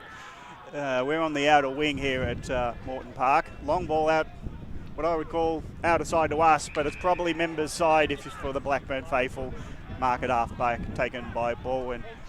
And they're looking for options across ground. If it doesn't get to Lever, just marks it in front of the ground. The short pass. I might have called that play on. So it is now going across. So they've traversed the whole width of the ground. McDermott gets it over the runner. Now they're off through Slimming. Slimming gets it out wide. Finds Smith. Smith gets his ball smothered as he tries to get inboard with his run. He has to be the tackler. Too harsh in the tackle. And Bajaya, luckily enough, from the smother, gets the free kick resultant from a tackle over his shoulder. So Blackburn. Not only was it over the shoulder, but his forward motion basically made the umpire's decision an easy one. The short pass to Oglethorpe. He's looking for hands off, but that wasn't going to work out. Bajaya was running into traffic in the end, so Oglethorpe loads up a long ball. We haven't seen a mark inside 50 for Blackburn yet. Now the handball close to the line. They are through Carmody. Carmody keeps it in, but has to hand it off, hoping for some running play, but they're into deep congestion. Turnover ball. Schreiber's on the end of it. Hands it off to a teammate. Heap of pressure for ball into the dumping ball. Might just go away of the Burners. Where the bounce suits, it has to make the propping exercise, so the Burners can't get it going through Salmon, and it'll be a ball up in the end. So heap of pressure on Balwyn, but Blackburn just didn't get the bounce when they needed it at half forward. Rucks go at it again. They miss everything. Silvanis takes it in when he was standing again on the ground, and he takes the bump of the other ruckman and hand passes it forward. But that man's been wrapped up in the tackle, so it's another ball up. So it's quite interesting play as Blackburn rushed the ball inside 50. Nearly a mark taken, none for the Burners. Ground level Schreiber again, but he takes on all tacklers, and a free kick will go to Balwyn. Looked like it was slightly off the ball, so Balwyn holding up nicely in defence again. It's Josh Pollux with the free kick, goes to this broadcast side. Tom Wilson's had a very lively start on a wing for the Tigers. Goes to the left half forward flank in the direction of Kane Turner. Good mark. A really good mark by the former AFL Kangaroo. Inside 50 he goes. Mar pushed off. Haley legally. Haley will look to pick up the ground ball. He does. Tries to get a handball away. Couldn't. Much to the joy of the Blackburn faithful, have parked themselves nicely in that forward pocket on the central road end as they call for ball. They won't get it. It'll instead trickle out of bounds before Mar could reach it. He's had a good start, Tom Mar. I don't know why the ruckman get a free grab at the ball these days. I Yeah. reckon if they're going to take it the ball, they should be holding the ball for no prior. They don't need prior when they're ruckman. Seriously. Certainly is interesting as Walker just decides to go the two-hander, looking for Turner. Again, calls for ball. Nothing doing as they go outside Blackburn, and it's out of bounds on the full. The free kick to be taken. So that was my rant, by the way. Gee, that wind is really strong in that pocket. It is, as Britain goes inside forward 50, the intercept mark taken, and they look to go to the far side through Cooper Bath. The mark taken by his teammate goes down the line looking for Dorian. It's touched out of bounds and we'll have a boundary ball in. I have to say, I like the way that both sides are trying to move the ball and create space on all spaces, on all sides of the ground. Malone to go up in ruck against Chevy Anderson. Oakley winner in that ruck contest. On the ground ball and should have the numbers, and they go deeper inside forward 50. It might fall out the back, it doesn't. And they move to 139, the Tigers. Blackburn 117, 16 minutes gone first quarter. Hotly contested game so far out here at Moreton Park. Yeah, and let's get some stats for Paul. Yeah, the intercept marks at the moment are 4-2 the way of Balwyn. Yeah, they have been doing well off half-back. No marks inside 50, I reckon, would be the stat for Blackburn. But at half-back, they're holding up nicely. Harry was underneath it, couldn't drag it in. So he holds it up on ground level, and it'll be a ball up at half-back. So with that, it's a tricky win because you can actually hear it through Fex mic. So I just wonder if kicks from Salmon and Co are just going offline a little bit. Again, Paul, you can't hear? Just referring to the marks inside 50, there actually hasn't been a mark inside 50 yet in this game. Not surprised. Yeah, I just think the synchronicity for Balwyn's missing, and the dumping decisions from Blackburn and working out for them yet. So here goes the long ball for Balwyn. It's just hoping for Walker to be on it. This time it's another leader coming up. Hit the ground without the ball was Lamont, and Blackburn have got the numbers. The inside will be a heavily contest. Pushing off it was Britton. Ground level, he doesn't have the support for the Tigers. Hand pass out wide. Vijaya goes off his knees when the ball bounced into him, and that put him under more pressure just when Blackburn had a couple of extra numbers at half back. With that wind playing havoc down in that left forward region, the centre forward position at the central road end is going to be crucial this afternoon, because it could either be bang or bust. But Jay wanted to kick it, and he held his kick because he knew it was going to be smothered, and then resulting drop the ball ground level, and the pack forms over him. So we'll go again, same ball up, half back for Blackburn, half forward for Balwyn. This would be the outer side for Morton Park. It's the broadcast side for us where the camera is, trying to get onto his Urban, but he's just tapped it on effectively, and now it's in the hands of Slimming a long ball from 50, letting the wind do its job, and he's very happy on debut for Balwyn. The long ball was hopeful but straight, and the wind did the rest for him. Fantastic to get on the board for Slimming, and it's a second goal for Balwyn. They stretch out to an early lead, 2-3-15, leading Blackburn 1-1-7. Wow. We're actually approaching time on, 18 minutes gone. Welcome to the EFNL, Stephen Slimming. That was a massive kick off the left boot outside the arc, and just had no options in front of him anyway. So I think it was the right choice, and that's a perfect kick, and measured the wind quite well, because it is, as you said, Gav, it's really picking up in the last 5 minutes. So he had to kick that perfectly, and he did. Tobin Brothers goal of the day contender. Absolutely. Well, the only one at this stage is Balwyn will look to continue to build momentum, but they won't from this stoppage. Answorth to Bajay, who's had a really great start in midfield. They get it out to Patrick Lawler, as it on this broadcast side wing. Goes long, inside forward 50, looking for a teammate. A great mark taken by Billy Hicks. Whereas at the right half forward flank, he probably won't be going for goal, given there is a hand, as we've mentioned, it's a big breeze. He has it right in front of us. Pollock's manning the mark. There's a big pack forming inside forward 50 for Blackburn, and he heads to the hot spot. Malone tried to push out. Chevy Anderson couldn't. The big man stands tall in defence. Had another terrific season. Game number 100. It is. Been a terrific servant for Balwyn for many years now, and now a premiership player alongside a fair few of these players. As Blackburn go inside forward 50 after causing the turnover, Schreiber juggled the mark right near the goal square, and he'll look to just take his time, looking for options all across the ground. He might be forced to go down the line now. He does. Wynn sends the kick to centre wing right in front of us, and the mark is taken there by Toby Lever. He might be another kick and a half from home with this breeze, as that breeze again didn't work wonders for Isaiah Markovsky. It did for his opponent. It's Bijaya who looks down the line looking for Oglethorpe. Was he pushed without it? No, he wasn't. Hicks doesn't keep it in. Boundary. As we go down boundary side to Jared Beanland. Yeah, just to confirm the state of the wind, it is really picking up right now, absolutely favouring Balwyn's end, but I just don't think they've really made the most of it, to be honest. It's floated over the top of their forwards, and Blackburn's defence have really feasted on that and have been really hard at the contest. The Slimming goal was really the one time that it feels like it's favoured Balwyn. Absolutely is. This ball tossed back into play. Urban trying to bustle his way through, but will be pinged. Will Blackburn look to take the advantage? They don't get an advantage, so Answorth will take the free kick. The new captain for Blackburn, former VFL man, as they go inside 50 here through Kieran Hubbard. Blackburn out the back, the mark taken. It will be paid. And Billy Hicks can go back from almost directly in front and make it a 2-point margin once again. If he does kick a goal here, this will be massive, given they are kicking against the breeze here, Blackburn. Oh, it's a tough mark to do as well, over the top of Pollux, and just did enough to hold on to that one, Brash. And you're right, Josh is right. If he converts this and 2 goals each apiece, they'll go into quarter time pretty happy. I'd be very happy with Blackburn's output in this first quarter. As Hicks comes in, misses. That was the first inside 50 mark of the game.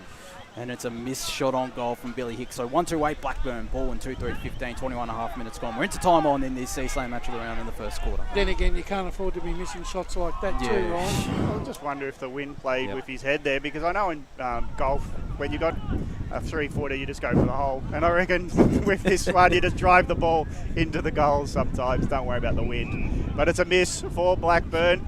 into centre forward, goes over the head of the intended and Bajaya. So it's Balwyn. That's 25. Being pushed over with the mark was Anderson, but he doesn't get a 25. And the short pass was too short, says the umpire. Won't be penalised holding the ball against Balwyn because he thought he had a fair mark. And it won't be given. I agree, that wasn't 15. Yeah, so Urban wasn't. I thought it might have fallen short of him even, Alex Urban. Well, in any regard, it's a ball up, centre forward for Blackburn, but the contest won by Balwyn, but not out of the congestion. It'll be another ball up, getting closer to the centre. Morton Park gets some more stats for Paul Uconi. Tackles so far are 12-8 in favour of Blackburn. Yeah, that's good work by them in the heat of the battle, is to get tackling. It helps you get in the game. And it's keeping them strong around these contests. The stoppages, Anderson loses position to Harry. Harry now to forward, but it goes against, and now it's been kicked by Kempson. Really quick to get it inside, 50 for Balwyn, and then the wind that takes it to the left pocket literally took it over the head of all the forwards and into the pocket and out of bounds. So there's an extra 10, 15 metres of kick, and it's going away from goals. They're just going to have to be smart with their forward 50 entries, particularly going into this end of the ground. Well, do they come from that pocket and charge forward, or do they understand that that's going to be a new fat side for them to leave open? It's going to be interesting how Balwyn plays in these last few minutes of the quarter. But it's going to be congested by the Burners' defence. They're hoping just to hold firm late in this term. Rucks go at it. Harry just flaps at the ruck contest. Ground level ball is helped out by his teammates. Underneath it was Salmon. Good mark under a heap of pressure in the end and knocked to the ground, so there'll be no quick play on for the Burners on the outer, on the members' side of where the Pavilion side before Morton Park goes inboard now, just trying to soak up some time and pressure. Blackburn, they go from one side of the ground to the other. Another shorts on. Outside the defensive 50 was Horsnile. He just missed it because the ball didn't get to him in good fashion, so his tackle was over the top. Going long now is Reid, hoping for, and can't get Sylvan. Well, who's he paying the mark to? He's given it a 50-50 jump ball. It's forward goes against defender, and they both had hands on it. Right call, I actually think. Yeah, well, I was wondering who was going to pay it to, so yeah, let's ball it up. And at ground level, the kick goes out by Lawler, but he's been chopped off, and this guy's been good. Schreiber has got it in the hands at half forward. Another mark. He loads up a long ball. They'll run at it. The forwards, they go early, a lot of the yellow, and it's going to be ground level where Blackburn try to mop it up. The hand pass might miss the target. Bowen Smith's there. He hands it inboard. He's got a teammate in Lamont. He hands it off to his teammate in Kempson. Kempson around the corner. Welcome to the club. He's now on the board, so some new boys for Balwyn have got another goal. And he's come from the lower division, being a champion East Burwood, and now Kempson making his mark with an early goal in his Balwyn career. That's a crucial goal, really, in the overall scheme of things, because Blackburn have given as good as they got in this first quarter. You know, that kicks misses that goal, boundary. Right? And now Kempson scores as a 12-point turnaround there. Boundary side to Chris Curtis. Well, if you talk about taking your chances, boys, obviously we saw Billy Hicks for Blackburn just miss that one dead in front, but Balwyn have kicked two of their most impactful majors from just outside the arc. Absolutely, and Kempson clearly learned from Stephen Slimming as Balwyn Smith gets this clearance, looks in the Markovsky direction. It's Tillich impacting the contest. Answorth rides the bump from his Balwyn opponent. There is Tillich again in the middle of that pack. It spills out now in the favour of Blackburn. There might be a holding the man free kick there is, and it'll be paid in the direction of Nathan Philatides, who of course has played with Box Hill Hawks over the last couple of seasons at the VFL level, the former Coates Talent League player, as his kick is intercepted there by Noah Lever at the right half-back flank for Balwyn. Looks to go short. He's got a teammate there in Lachlan Young. I think Balwyn in the last 5 minutes have really upped the ante on the ball carrier. They're really pressuring Blackburn, and like every time Blackburn touch the ball now, there's always a Balwyn player ready to tackle them. As Tom Meyer is wrapped up there by Jack Tillich. It's great to see Meyer still rocking that really great moustache. One of the better ones. You like it, do you? Yeah, one of my favourite ones in the EFNL is the tap down one by Blackburn. Just as good as the Balwyn jersey, I must admit. Well, I can hear it top 5 coming on. Maybe that should be EFNL Inside next week, Ryan. Top 5 moustaches in the EFNL. As Blackburn attempt to clear their defence, it's Jamie Ritter who cuts it off, weaving his way out of trouble. Goes out far side to Tom Wilson, who sets it up inside forward 50. Big pack forms. Out the back, Markovski. Shot on goal to the left.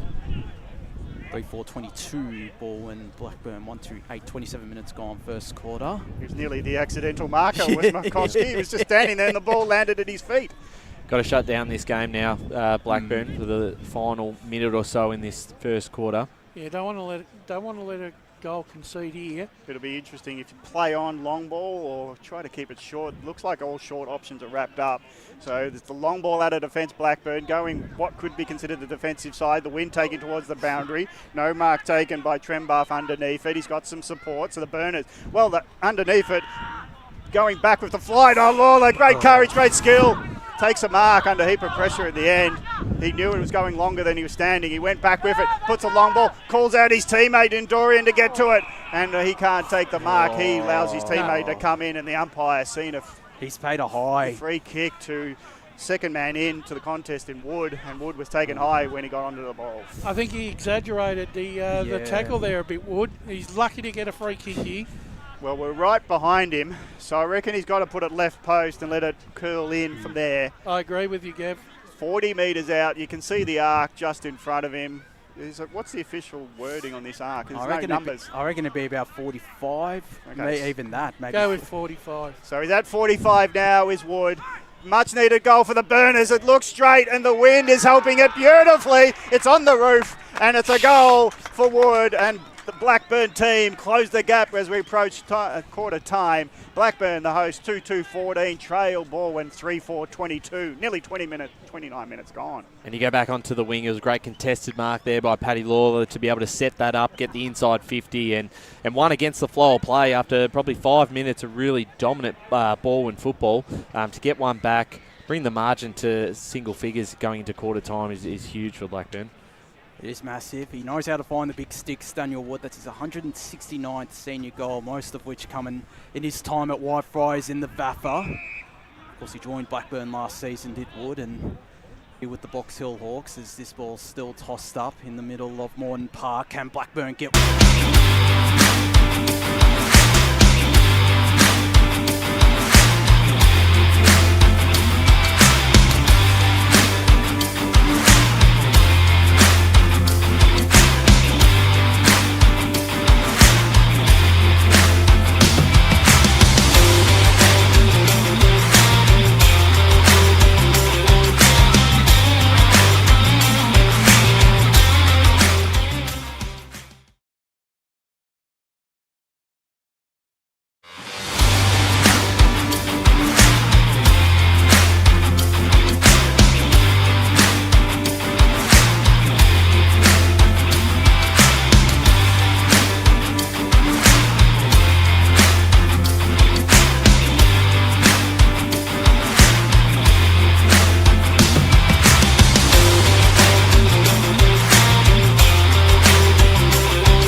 just no awareness. No talk. There was you're right, no awareness because no player was talking to him. Yeah. And I think he got a little bit ahead of himself there. The kick's a dangerous one. It's going to be cut off. Lever can dish off the handball, looking for Haley, who spilt it, and Ma will pick up the crumbs. Horsenell couldn't reach him. It might still favour him. It does. Got it to Bejea. Handball out wide. Found Billy Hicks. Been lively so far as he gets it to his teammate. Dorian will get it back to Billy Hicks. He nearly got a handball away somehow as he looked to build it up to forward pocket. Blackburn inside forward 50. Boundary. No mark could be taken there by Daniel Wood as we cross down boundary side to Chris Curtis. Might be a result of the win there from this. We saw first quarter, Blackburn were trying to play on and go really quick, and I think they're just trying to do the same, and maybe then they just take a step and, you know, not let the opposition set up their defence, but just have an extra mind as to what the best option might be. As it was out of bounds on the full, so the free kick to Balwyn. Blackburn should get this ball back. They don't. Urban goes to the broadcast side wing. No mark could be taken there by Riley Winter under plenty of pressure from Josh Walker and then Bowen Smith. Umpire will say, give it to me. I'll ball it up right in front of us. Centre wing broadcast side. Or the far side out here at Moreton Park as Harry won the tap down. Anderson deflected it though. The clearance there will go to Blackburn. Patrick Lawler looks over the top to Bejea, who kept running under plenty of pressure. Still managed to get a handball away to Mackenzie Dorian. Will look to go for goal. Brilliant! Tobin Brothers goal of the day contender for Macadorian. And Blackburn have the first of this second quarter. 3-2-20. Balwyn 3-4-22. In that pocket, that is a super impressive effort from Mackenzie Dorian. That's local knowledge at its very best, Josh, because the thing is, they didn't actually try to bomb the ball then. They just tried to, they worked it into their forward 50 with handball, and then they created that overlap, and so Dorian was able to take his time and kick the ball low so that the wind had no effect on it whatsoever. And that's the way to play it, isn't it? And that's a perfect finish too from a tough angle. Well, I think he knew the wind would do the rest if he put it to the line. And it did. Great work by Dorian. Here they go again, the Burners, and they're rushing through Stoddard. Stoddard goes long, and he was off for a gallop because he would have had the finger up in a second, but it missed to the left from 50 metres. It was a long ball, and he was running to the pocket excited. But he has to hold back for a moment. It's a minor score. It's 3-4 to 3-3. Yeah, our scoreboard needs a different update. It's 3-4 to 3-3. You're right. It's a point margin to Balwyn, and the ball's coming back from Central Road End, and Balwyn will be kicking out. He was off to the races there, Scott. That's what Blackburn fans got to look forward to this season with him playing full time here at the Burners. Jeez, he's an exciting prospect, the former Sydney man. I'm sure that would please Paul Yukone as down the line ball and go. Ben Silvani couldn't take the mark. Blackburn again, the numbers on the ground. Harry's kick was cut off. He follows up though on Alex Urban. Umpire circling, going to ping him. Brilliant tackle from inboard. He goes. A very dangerous kick. It might still work out. Philatides tries to ride the tackle. He'll be pinged. No, he won't. It'll just be a ball up. Centre half forward for Blackburn. They trail 3-3-21. The Burners to Balwyn 3-4-22 on the Bendigo Bank scoreboard as Harry won the tap down. The clearance there will go to Riley Stoddard inside forward 50. That's a Good great play. kick. And it's Mackenzie Dorian again. Starting to have a bit more of an impact this quarter, Brash. Yeah, we've just seen just a slight glimpse of what Stoddard offers, and what he's offered so far, people are going to like. I reckon he's going back for the set shot here, Dorian. He's setting up for it. Well, he should. Right on the 45-metre arc on a 45-degree angle. It's going to come back with the breeze! And another Tobin Brothers goal of the day contender for Macadorian. That's his second. Blackburn's fourth. They lead 4-3-27. Balwyn 3-4-22. 6.5 minutes gone, second quarter. Boundary. Go on, Jared. Yeah, it seems like Blackburn are doing exactly what Balwyn wanted to do in that first quarter. Unless your name is Macadorian, it doesn't seem like you can rely on the wind to take the ball where you want it. So everyone else is lowering their eyes and making sure they hit up the option in space. Thanks, Jared. It was an interesting kick because I reckon the trajectory of the ball sort of floating on an angle allowed it to keep its line, funny enough. So as Dorian's second in this quarter has put Blackburn in front. Another clearance they can't get in going there yet. And now the hand pass goes out, but it's been chopped off by Wilson. Wilson for Balwyn gets it to centre half forward. Bouncing ball sits up nicely for the burner in Philatides. Philatides looks out wide. He's got a man running towards it. And Lawler is first there on the bounce. He takes on 2 tacklers, gets his hand pass off in time. Stoddard, he dances around shadows, gets the hand pass off. Now the long ball of Oglethorpe just won't get to an intended target, and in defence, Balwyn get a saving mark, and they'll go across goal. Looking now to run the Tigers. This kick is now on the bounce, so it's 1v2. The Tigers under a heap of pressure. He's been tackled, got a lot of time. Hand pass will get to Lamont in the end. He's loping over it. Now he gets it, picks it up, puts a long ball to half forward. 2v2 in position. The tap was good by Tillig. Allows the ball to come to ground. He's on the end of the hand pass. Tilling from the pocket. It's over the post, or is it a goal? He's singly a goal. It's a bluff of the play. He's played poker well because he's called it good, and it's nicely done by Tillig, who couldn't take the mark but got on the end of the hand pass from the roving ball, and he curled it around. It was close to the post, but it was just inside. That is a good goal for Balwyn. It gets them back into the contest. Well, a lucky goal at that, because I was very lucky to get the umpire's nod there on that tackle. Yeah, there was a long time with the ball, wasn't it? Yeah, there was a full 360 turn in that. I just thought he just got rid of it in time, but it could have gone either way. I've seen him pay. Yeah, Pollock's there. He was close to the line. He was getting taken over the line, but he got the hand pass off in the end. We'll go to Paul Yukone shortly as Balwyn win this clearance through Kane Turner, inside forward 50, looking for Lamont. Winter couldn't take the mark. There on the ground is his teammate. It's Bowen Smith, though, picking up the crumbs. Silvani in the direction of Tom Wilson. He goes deeper inside forward 50, looking for Walker. Instead, it's Markovski, been very lively inside attack. Lamont with the shot on goal, dribble its way through the behind post, and just a minor score. Balwyn 4-5-29 to Blackburn 4-3-27. 9.25 minutes gone. Second quarter. Paul Yukone in the stats centre. Yeah, very good, very intense tackling pressure by both sides so far in this quarter. 9-8 Blackburn's way. They're under a heap of pressure from this kick out because it's taken so long. Long ball. There's a lot of yellow around this. It's a drop ball, but there's so many around it that Britain's brushes. These blushes are no too bad. Now the kick goes inside 50 eventually for Balwyn. Ground level, Lever. He just took it on the bobble. He's got some help from his teammate. Now it goes off, try to hand it off to the running Lamont, but it's Blackburn on the end of it. But Jaya's long ball was marked in the end. Good push off by Britain. So he's looking to get another inside 50 going. He's looking at options. There's a lot of players back for Blackburn. So the ball floating. Desperately the Blackburn defence holding up as now they try to get it running for Bajaya. He might hand it off wide of the boundary. He decides to kick it. It's numbers with Balwyn, and it's been in front position. Nicely marked by McDermott. And he holds up nicely in front of the goal kicker of Dorian, who's got 2 on the board. Well, they have that defence under so much pressure. They've just locked him in here. So McDermott goes backwards because he just wants to open up the matrix of space here, draw them up the ground a little bit, and then see if he can grab some spaces. But Balwyn are really wrapped up in terms of contest now. The ball goes to the boundary side. It's a 50-50 if it's a missed mark. Well, the ruckman of Balwyn gets into his own player and gives away a free kick in doing so McDermott won't be happy. He gets a knee in the back from Anderson, and the free kick doesn't go their way. So it's in the hands of Curran.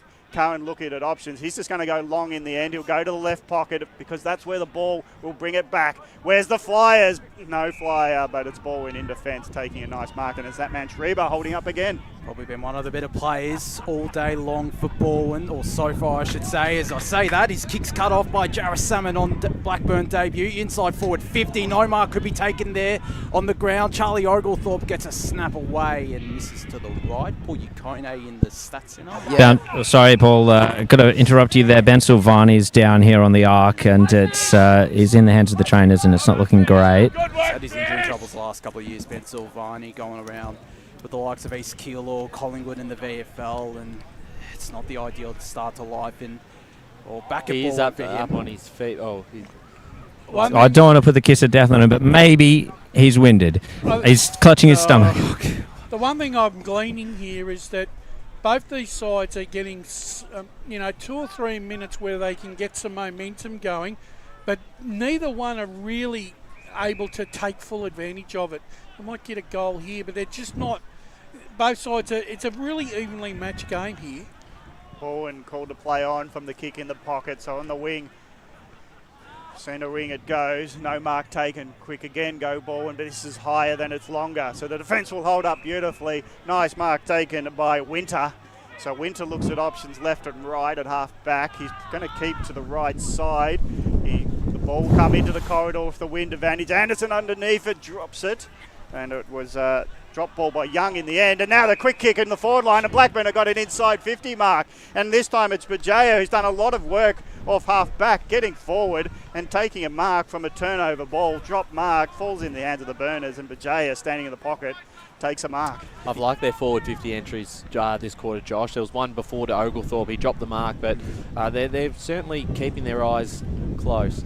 Hard kick this one. 30 metres out, 30-degree angle, right post. He'll leave it beautifully. That was well judged. Good kick at goal. And Blackburn have got a good little lead. It's 5-4, 34, leading Balwyn 4-5, 29. It is now 13 minutes gone second term, so the wind advantage, if they can capitalise, this will be a good start to the quarter for Blackburn. As it starts to really pick up, that's great reward for effort for Lachlan Bajaya as well. He's probably been Blackburn's most consistent midfielder. You've had the likes of Riley Stoddart in and out of the contest. You could say the same about Patrick Lawler, but Bajaya has certainly done a lot of work across the ground, and he just snuck out the back there and was able to get on the scoreboard.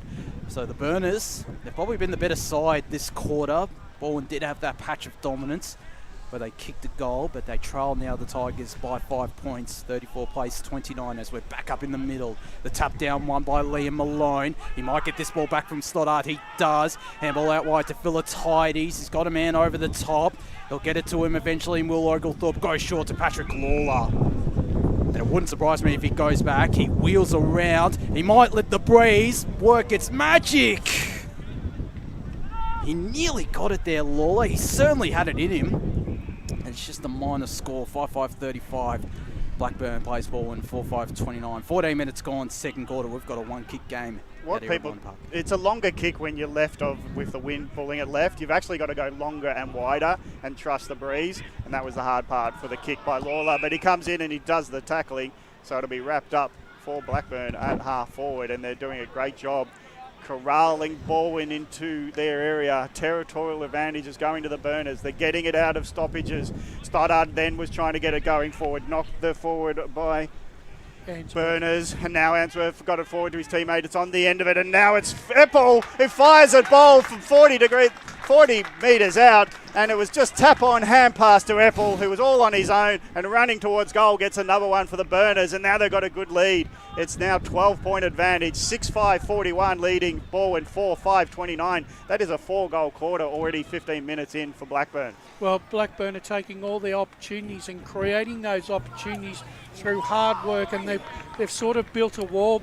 They've been building that wall across half forward and make it really hard for Balwyn Ryan to penetrate out of there. Yeah, I certainly agree. And a lot of the work has been done through the midfield. They've been very impressive through the likes of Answorth as we go to the stat centre with Paul Uconi. Yes, Balwyn have been dominant in the forward territory this quarter. They currently lead inside 50s 10-7, and the clearances are 6-4 Balwyn's way as well. Is that forward or Blackburn? Blackburn. As Balwyn win a clearance, but it'll be turned over here. Philatides had a great couple of minutes as the Box Hill Hawk. Inside 50, he goes. The big pack mark nearly taken by Liam Malone. Rid out the back. Got a teammate all by himself in Wilson. Short kick was dangerous. Not 15, set the umpire. Hot on the whistle there is Urban, forced to just chuck it on the boot. It's Blackburn at the fall of the ball, and they managed to clear it. They have all the momentum. Boucher got it out to Answorth. Deeper inside forward 50 he goes. He's got a player out the back. This is a great couple of minutes if you're a Blackburn fan. The shot will be from pretty much directly in front of the goals, and it's going to go in the direction of Daniel Wood, who'll be looking for his second. Again, another player on a VFL list, Box Hill Hawks. They're working really hard at the contest, Blackburn. They're making sure that Balwyn do not get that overlap or easy kick out. As Daniel Wood straight through the middle and maybe onto Central Road as well. Balwyn 7-5-47 to, or Blackburn 7-5-47 I should say. Boundary. To Balwyn 4-5-29. 17 minutes nearly gone on the Bendigo Bank scorer in this scoreboard in this second quarter. Boundary side to Chris Curtis. Well, you just mentioned, Josh, that Philoctetes is having a big quarter. So too is Billy Hicks, who sent that kick in, obviously to Daniel Wood. So the Blackburn VFL list of players are definitely stepping up so far in this term. Boys on the boundary, just watching Silvani walk up to you at the moment. Is he about to come back on, or how's he tracking? Yeah, he is. The trainer was just going through some breathing exercise with him, and I don't think there was any more attention other than that. Okay, good. He was just winded. And the Burners are hot. 3 goals in as many minutes. And here another contest. They win and they'll go forward through Philoctetes. Gets a long ball into the pocket. It goes left pocket. Defence under a heap of heat. And now the Blackburn players try to get on the ball. And wrapped up tackle was too fierce, said the umpire. It goes against the Burners. And the defence sigh of relief. Balwyn got the free kick. Philoctetes is causing real issues for Balwyn on the outside. It's the exits out of these stoppages that are electric at the moment for the Burners. It was Stoddart before, now it's Philoctetes. Philoctetes goes the punch, knocks it down, ground level ball, goes to Answorth, takes on a tackle. Did he just gets a hand pass out before the tackle got onto him? So it won't be a free kick against Ainsworth, and it'll be a ball up 40 metres out. Balwyn have got a bit of work to do here to get back in the contest, because they wouldn't want to let this lead blow out to 6 or 7 goals at half time. Tap one by Anderson, ground level. It is won by Balwyn, but it looks like the numbers are with Blackburn late to the contest. Couldn't take the mark was Marr, and he's one in front of him. Lamont beats the 2 against him. So he's got a ball inboard. Nice short pass. Finds Bowen Smith. He's looking at options at centre forward. Got a short leading to the pocket, left pocket. Trying to use his body and his bum. Nicely done there by Lever. Gets it into the pocket, and that was 10, 12, 15 just, and it's a mark to his teammate. Balwyn will have a shot at goal. Well done by Lever, getting it to Markowski. First forward 50 mark for Balwyn in this game. Say this, Isaiah Markowski, he's probably been the most lively small forward. No disrespect to Charlie Haley, Markowski's been in and around the contest a bit more than Haley has. Yeah, it's good work by Lever in the marking contest to be the first to bounce with the ball. Gets it to Markowski, right pocket, much needed goal, and he spears at it. He tried too hard to direct it straight, and he's really spooked himself with the kick at goal and misses to the right from only 15 out. So it's a minor score. Balwyn 4-6-30, trailing Blackburn 7-5-47, and the Burners are on top, and Balwyn look like they're under a heap of pressure. Blackburn will take this kick in. Kieran Hubber decides to go to the far side wing. There's a player at the back. Chevy Anderson got the spoil in. It's Balwyn who will go inside 50 once again, though. Silvani, who's back onto the ground, couldn't take the mark. It's Markowski there on the ground. Got the handball away to Lamont. Couldn't get Boots a ball. And Blackburn will attempt to clear, which they do now. Looks like that's Philoctetes, whose kick was a really good one. To Riley Stoddart. Goes long down the line. McAdorian out the back. He'll go in a one-on-one.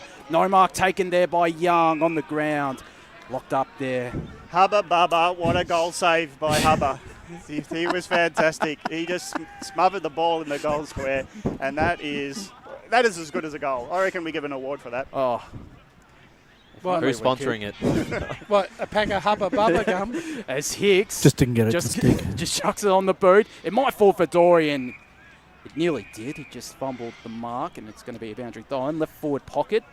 I'd be half tempted if I was Charlie Haley just to go and plonk myself in the midfield for 2 or 3 minutes, see if he can generate a few clearances and set up a few forward plays. As Anderson went up in ruck alone, got the clearance. The ball might go out of bounds. It does. That wind playing a bit of a factor in Ben Warm. Well, he's the type of player, all he needs is 5 minutes to impact a game. So, yeah, watch that space. As Warm at the left half forward flank goes inside forward 50 to the hot spot. No mark could be taken. No players out the back, and we're going to have a boundary throw in right forward pocket. Into time on, 21 minutes gone in this second quarter. Blackburn 7-5-47, leading Balwyn, the reigning premiers of the Premier Division 4-6-30, who are pretty much at full strength today, the Tigers, with some new names in the lineup, including and plenty of VFL talent as well. As this ball tossed back into play, Wood up in ruck against Anderson. It's the latter who won the tap down. Schreiber trying to bustle his way through, couldn't. Umpire will call for it. Right in front of the big sticks to the left of your radio dial, which Blackburn are kicking to. It's Anderson trying to take matters into his own hands. His handball will be cut off by Answorth. He goes deeper inside forward 50. No mark could be taken. It will be paid, in fact. And it's going to go in the direction of the young Liam McDermott. Been a staple in the Balwyn side in their defence the last couple of years. As his kick is cut off and Warm sends him inside forward 50. Wood takes the mark. Been really good. He has been. Particularly this quarter. He's got a nice size about him, Wood. Takes a nice grab. Drew. As we go down boundary side to Chris Curtis. Well, Anthony Fagan at quarter time mentioned that their aerial dominance for Blackburn needed to improve, and they've been absolutely everywhere as soon as the ball's gone into the air and tore pack. As we'll go to Paul Ukone quickly in the stats centre. The forward 50 marks in this quarter are 3-1 the way of Blackburn. Could that be a point of difference as Wood, right forward pocket, tough angle to kick from with this breeze towards the central road, and he comes in now for his third.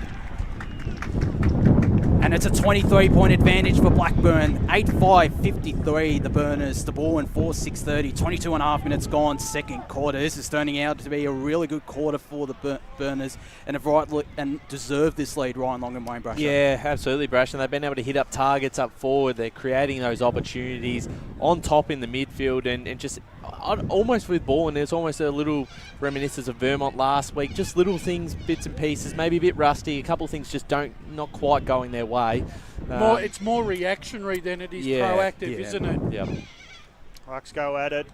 Now, Bijay couldn't take it with him, but he was coming from back of the contest and trying to get through the centre of Morton Park, but he's been wrapped up. Rucks go at it again. Harry knocks his opponent out of the way, knocks the ball forward. Here's the hand pass received for Philatides from 50, loads it up, puts it at the right post, curling back, hasn't got the journey. Defender's there to be on last line, and he gets a free kick from the umpire for being knocked off the ball. So the excitement has to peter a little bit as Blackburn couldn't extend their 23-point lead, but it's Philatides just getting on the end and exciting exits out of stoppages, and Balwyn just holding off another shot at goal. And that is credit to Nathan Philatides and the Blackburn midfield as well. They've had a dominant quarter yet again. But Harry's had a big influence in the ruck over Anderson too. Balwyn can't get a centre clearance at the moment. Slimming goes right in front of us, right off forward flank for Balwyn. Smith's there on the ground. He might be held without it. He is. Bijay was off to the races, but just couldn't.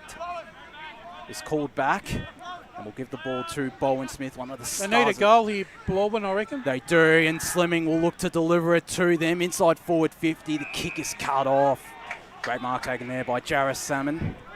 Did play in Blackburn's under-19s the last couple of years, and making his senior debut today as the mark.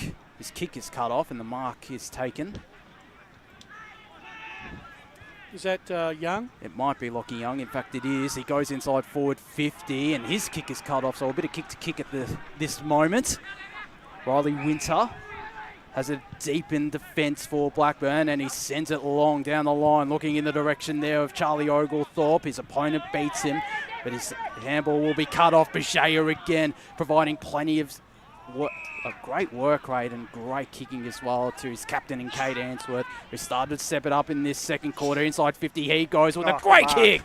No mark paid. Has to be.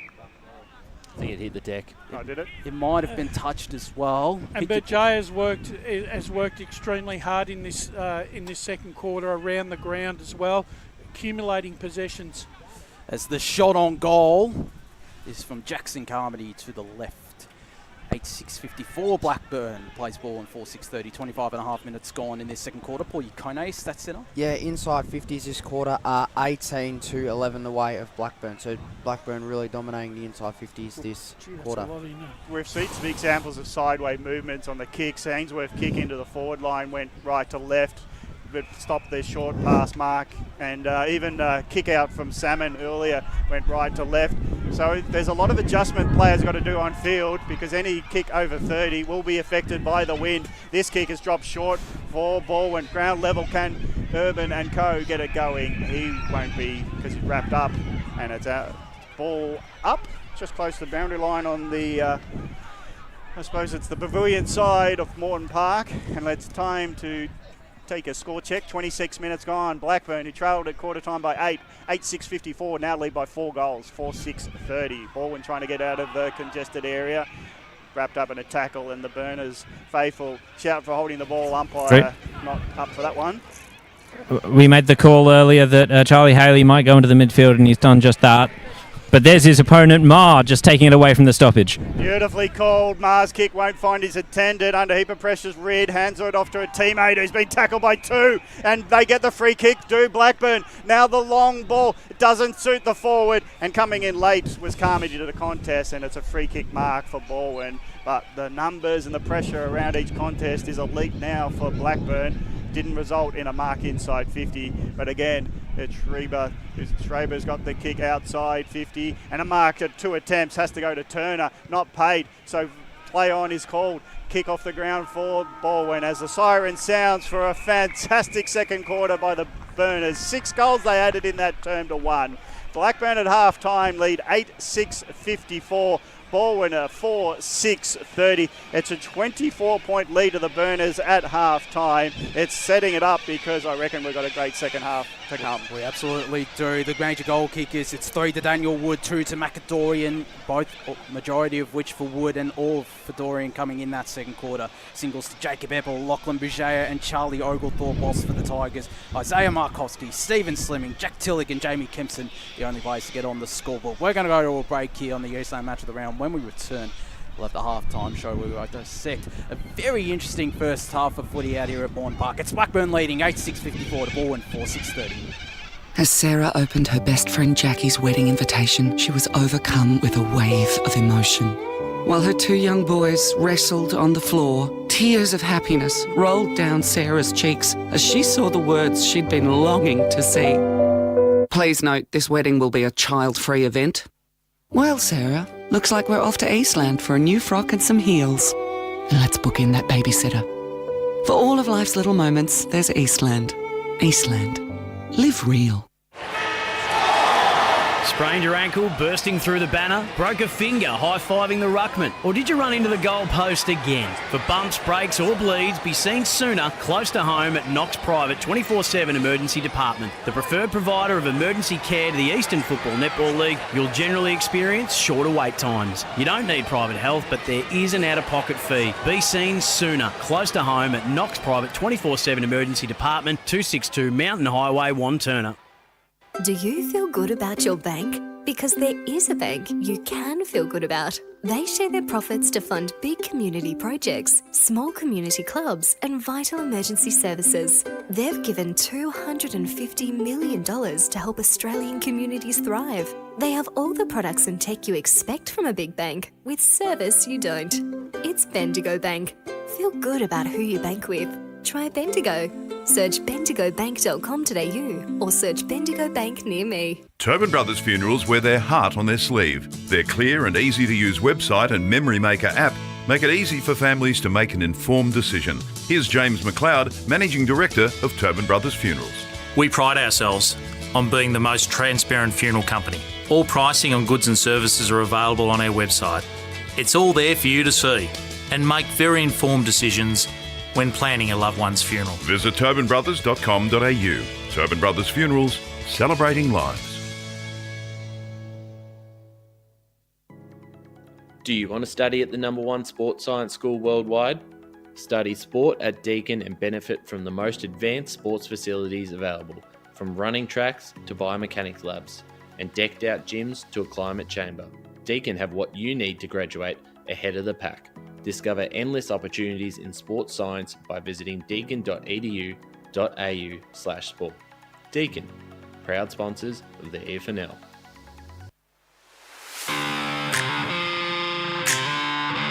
You are listening to Radio Eastern FM 98.1. With live and exclusive coverage of the EFNL football season, bringing you the match of the day with score updates from all divisions. And now we cross to our commentary team for the Radio Eastern 98.1 Match of the Day coverage. Yes, welcome back to the Eastland Match of the Round. Half-time out here at Moreton Park, and it is Blackburn leading 54 to Balwyn 30. And I've got Chris Curtis and Matt Spider-Lee besides me to talk about that first half, as well as Jared Beanland. But Spider, we'll start with you. It's been a interesting game in the first half, and Blackburn really got on top. throughout the middle of the ground and were able to hit up some targets in that second quarter to extend that lead out to 24 points. Yeah, 6 goals in that quarter to Blackburn, and it was all due to their clearance work through the middle of the ground. I mean, guys like Riley Stoddart, Ainsworth, Macadorian, who kicked 2 brilliant goals, Philatides, who's real.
Like, just come back and set up the defensive structure on their ground. Absolutely. Yeah. Obviously, it's still a long way to go, Chris. Do you expect the class of Balwyn to get back on top in this third quarter, or where have you are you leaning towards Blackburn? They've got a 24-point lead, but that can quickly vanish. How do you see this second half playing out? No, it's exactly right. The lead can vanish quickly, but it's very difficult to say because it's really dependent on how Ball would come out and start this third term. I think that they'll still have the quality to get over in the line in the end. I think pre-game I said 7 points. I wouldn't be surprised if it was still something around that. But if Blackburn can kind of replicate the first quarter and despite being against the win, only give up maybe another goal to Balwyn, that difference of 1 goal, and then they can come out in the fourth quarter and maybe get 1 or 2 and shut the game down. So I still think Balwyn will come out and their class will prevail, but it's very much Blackburn's for the taking if they can lock down and really show that aerial presence and aerial dominance that they did on, in both arcs that they did throughout that first half. Very true, Spider. Yeah, look, I still expect Balwyn to come back in this third term and put themselves right back into the contest. I just think Anderson's got to do a little bit better at centre stoppage. Harry is clearly on top at the moment, both at stoppage and around the ground. So they need a lift there, but they also need a lift from a couple of their prime midfielders as well. Guys like Urban and Smith, who haven't been as prominent in the early part of the game. Slimming looks dangerous when he gets the ball and on transition, and guys like Kempson are getting on the end of it, but they just haven't been able to finish their connection pieces when they go forward, and guys like Walker haven't had a really good look at it. They may even consider flipping that and maybe moving Josh Walker back down to defence in the third term, just to give him another look and maybe just move the magnets around a bit just to see if they can open the game up, and as Sando said pre-game, unlocking the defence and try and turn that into some forward play. And Jared, before we go to a break, your thoughts? Well, I think Balwyn, look, if they're going to be able to improve upon the way they move the ball in the first quarter, then they really have a bit of a chance with the wind. And as you said, it has died down a little bit. So maybe that's going to be, maybe that's going to be just a null and void point, and maybe we've got sort of a bit of a more even playing field going forward into this game. So in that case, yeah, you're right, Spider. They need their midfielders to lift. But they can. We know they can. Alexander Urban, Bowen Smith, they're quality players. They'll know how to be able to run themselves into the game and get on the end of a few opposition taps if Anderson isn't getting the ruck contest on his own terms. So I wouldn't be surprised if Balwyn are able to even the ledger a little bit during the third quarter, and we'll take it from there. Yeah, we'll certainly know a lot more by three-quarter time. Before we go to a break, great to see either the Blackburn Oz Kicks or juniors playing out on the field at the moment. A bit of a scratch match there about to come off the ground, which means the two sides are not far away from returning to the field for the second half. Right now, at half-time, it is Blackburn 8-6-54 leading Balwyn 4-6-30. We'll be back in just a moment for the second half action. Today at Eastland, Lucy's trying on jeans for a momentous occasion. Coffee with the ex. She needs jeans she can move in because she's definitely moved on. Jeans that get a second look, but don't give any second chances. Jeans that say, why yes, I have spent the last 8 months in a post-breakup juice cleansing kickboxing personal training frenzy. And it looks as though she's just found the perfect pair. Yeah, that's great. Bravo, Lucy. For all of life's little moments, there's Eastland. Eastland. Live real. Sprain your ankle bursting through the banner? For bumps, breaks or bleeds, be seen sooner, close to home, at Knox Private 24/7 Emergency Department. You'll generally experience shorter wait times. Knox Private 24/7 Emergency, 262 Mountain Highway, Wanturna. Do you feel good about your bank? Because there is a bank you can feel good about. They share their profits to fund big community projects, small community clubs, and vital emergency services. They've given $250 million to help Australian communities thrive. They have all the products and tech you expect from a big bank, with service you don't. It's Bendigo Bank. Feel good about who you bank with. Try Bendigo. Search bendigobank.com.au or search Bendigo Bank near me. Tobin Brothers Funerals wear their heart on their sleeve. Their clear and easy-to-use website and Memory Maker app make it easy for families to make an informed decision. Here's James McLeod, Managing Director of Tobin Brothers Funerals. There's no mystery about our pricing. It is clearly displayed on our website and our app. We have staff standing by 24 hours a day, every day of the year to assist you in your absolute time of need. Visit tobinbrothers.com.au. Tobin Brothers Funerals, celebrating lives. There are only 3 things that should be flushed down your toilet. Pee, poo and paper. Some wet wipes and antibacterial wipes say that you can flush them, but you can't. They clog up the toilet and pipes, causing expensive blockages. Save yourself a truckload of trouble. Put your wet wipes in the bin. To learn more, head to the Yarra Valley Water website, yvw.com.au/wet-wipes. Hi, Dylan Dow from the Baroni Football Netball Club here. When I need to grab a quick coffee or a bite to eat, I'm popping into Eastland. Eastland's more than a shopping centre. They support a range of community organisations and have been a major partner of the EFNL since 2018. Cheers, Eastland.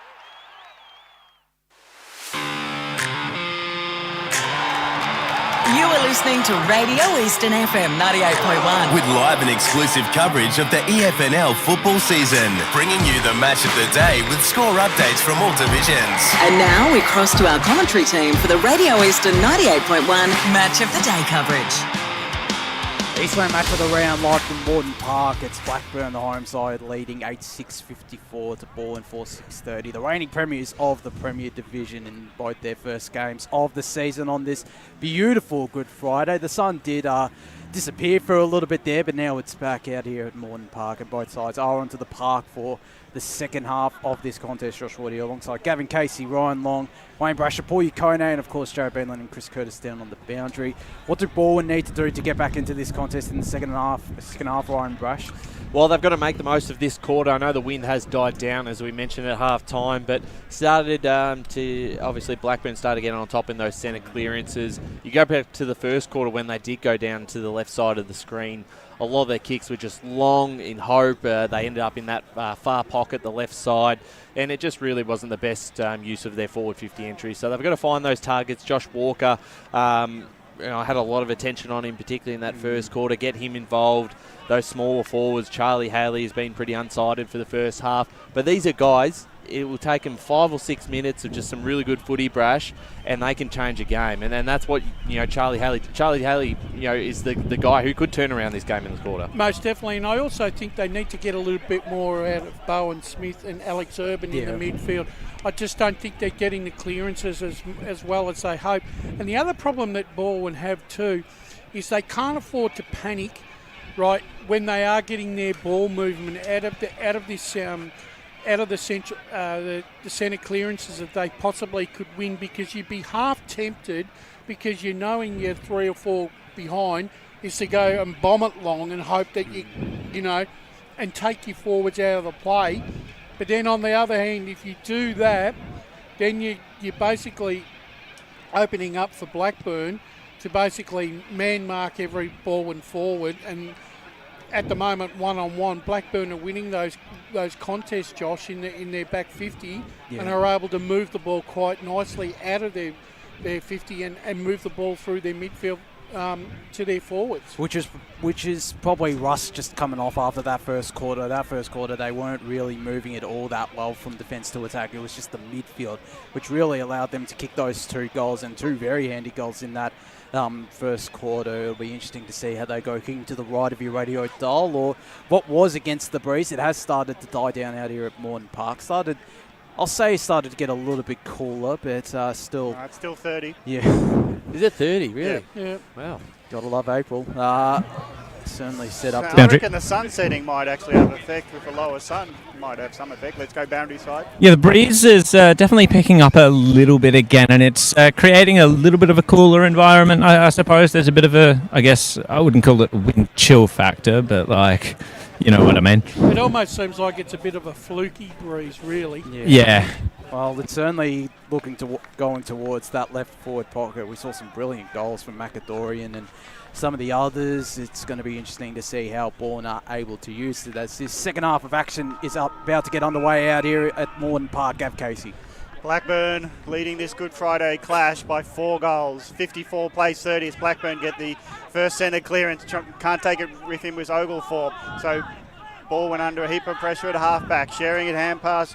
Rid couldn't get it to a teammate. Eventually gets back to Rid from Anderson. Now Rid finds a runner, and he's got on the end of it Lachlan Young.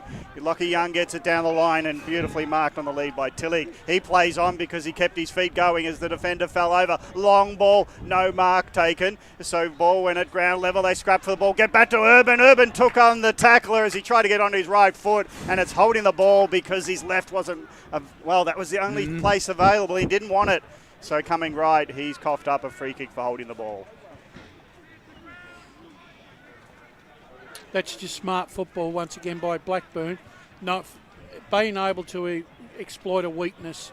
And Ainsworth again too. Bringing the heat. He's had a great game as the captain, as Blackburn look to move further forward on the far side wing. Carmody up against Jamie Rid.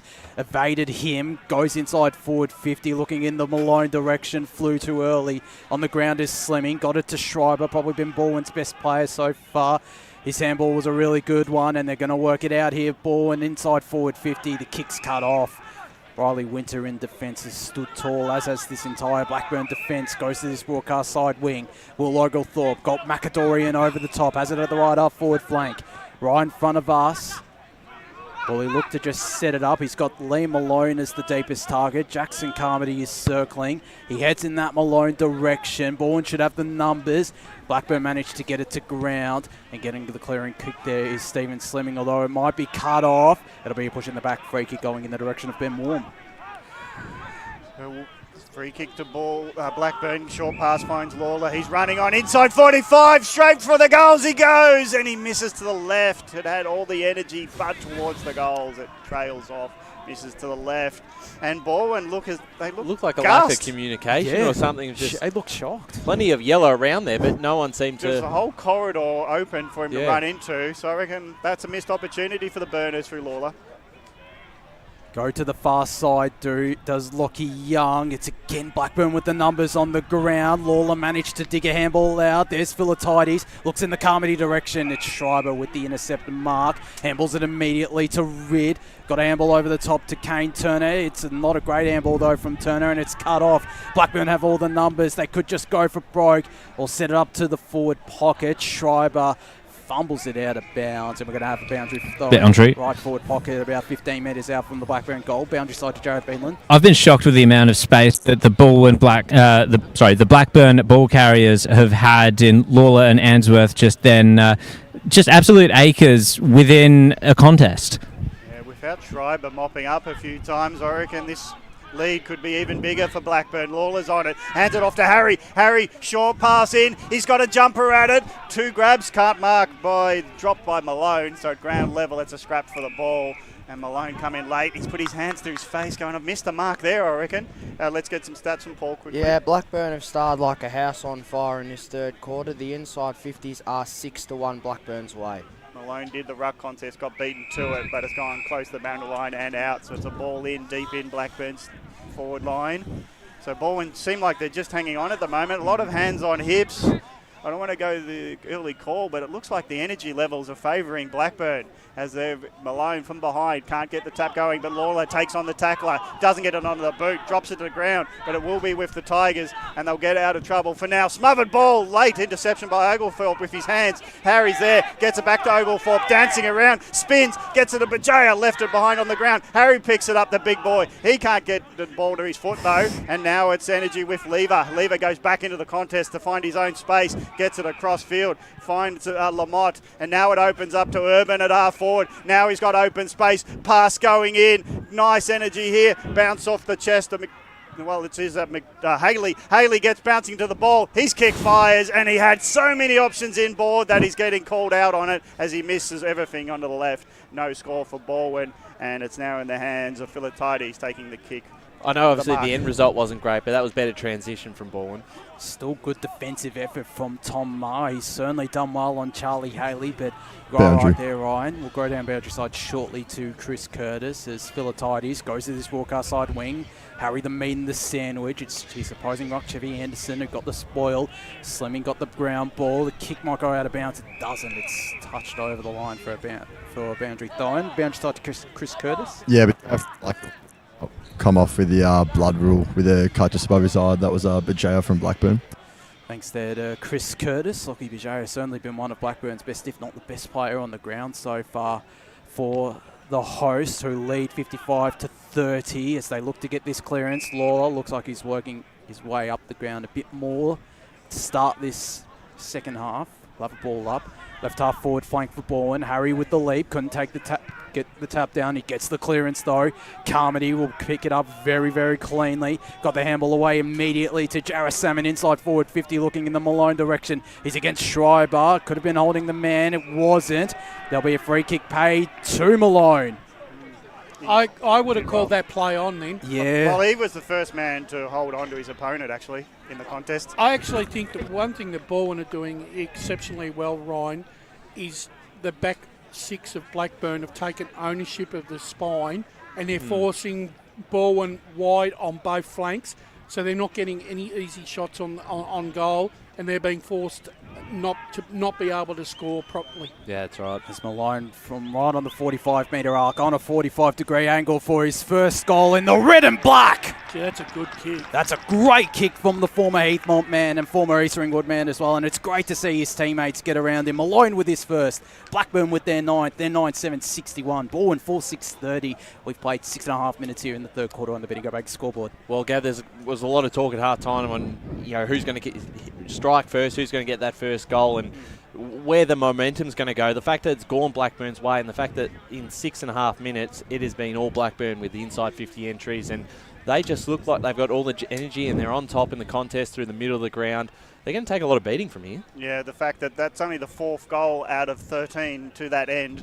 So it just shows that they're getting on top, and Harry is significantly on top in the ruck contest. This time it's Bowen Smith handing it over to the runner. He's got the runner in Markowski from 45. He loads up, but another missed opportunity. Just sneaks in for a point from centre half forward.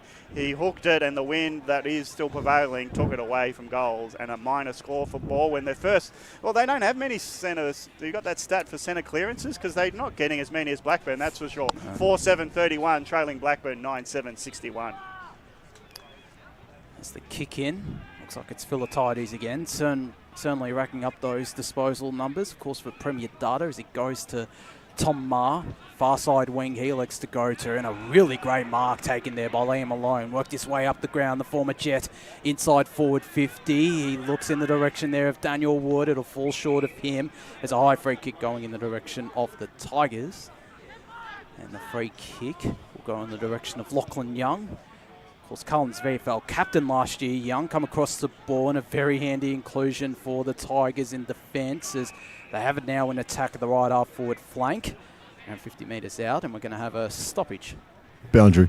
Boundary side to Chris Curtis. Jay's got his head strapped up all ready to come back on. And just while I've got you guys, the wind has calmed down quite a bit throughout this quarter, but he's just starting to creep back in now. Ground level ball by Britton, keeps it in with a hand pass. Now they go inside 50. Smart play. Haley tries to get in position, but it eludes. With the wind that is picking up again, it just went towards goal, and it's been conceded point by Blackburn. So just as you ride off the wind, it decides to inject itself in the game, and the kick went an extra 10 metres. Didn't suit Balwyn this time. Another minor score, 4-8-32. Balwyn to Blackburn 9-7-61. Philatides on the far side, he goes. Balwyn should have the numbers, but Blackburn have the numbers on the ground. Carmody might get this ball back. He does. Was he held without it? No, he wasn't. It's Balwyn who caused the turnover. Lamont inside forward 50 in the Walker direction. Again, Ma did great work. This time not on Haley, on the big man Josh Walker, and we're going to have a boundary throw in right forward pocket around 40 metres out from the ball and goal line on the far side. Walker's stats would be minimal, wouldn't they? Yeah, he's finding it really hard to get in the contest. He's been marked really well. Haley. As Haley, the flying shot on goal to the left.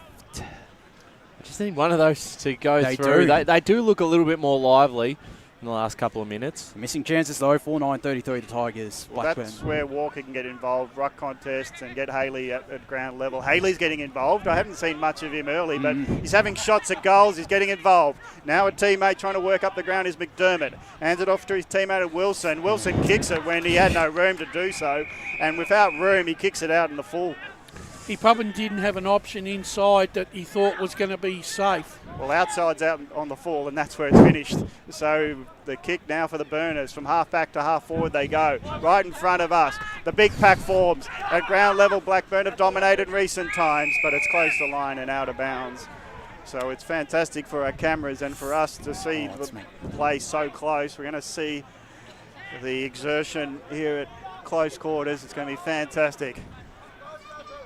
Malone going to the ruck contest. Smaller man, he's going to be out-muscled. Anderson decides to take it out of the ruck contest. Smart when he's that much bigger, but the ground level ball, Blackburn hold up again, and Tillig has to be the tackler instead of the man who's getting on the end of it, and he's escorted away by Curran, who did well in defence. Rucks go at it. Late to the party was Blackburn, so Anderson again wins it. Now he tries to get it going, but tackling has been immense by Blackburn. It doesn't allow Balwyn to get onto it, and when they do, like now, Reid has been wrapped up in a tackle. I think what Balwyn are actually sweating on here is they're hoping that Blackburn will run out of steam and run out of intensity, because at the moment they're not in the contest. They can't find a way in the contest. Well, they've got to make hay while the sun shines with Harry not being in the contest. Anderson's all over his direct opponent. Now ground level. Bowen Smith puts a high up and under. Flyers come at it, but again Blackburn good in defence. The clearing kick. Underneath it is Epple, but it's gone away from him, and it went from half back to the boundary with that wind. That was an immense bit of movement.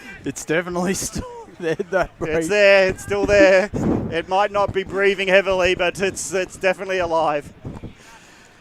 Paul Yukone in the stats centre quickly. Yeah, just to learn your point on the clearances. So the clearances for the game at the moment are 24-22 are Blackburn's way, but not too many of Balwyn's clearances so far have been at the middle. They've mostly been out of stoppages. Well, they got a stoppage clearance there. Wilson went inside forward 50. The mark is taken though by Riley Winter. Been solid in defence. Looks for Epple. Affected the contest. Balwyn have the numbers on the ground. Smith, really smart chipping ball. Boundary.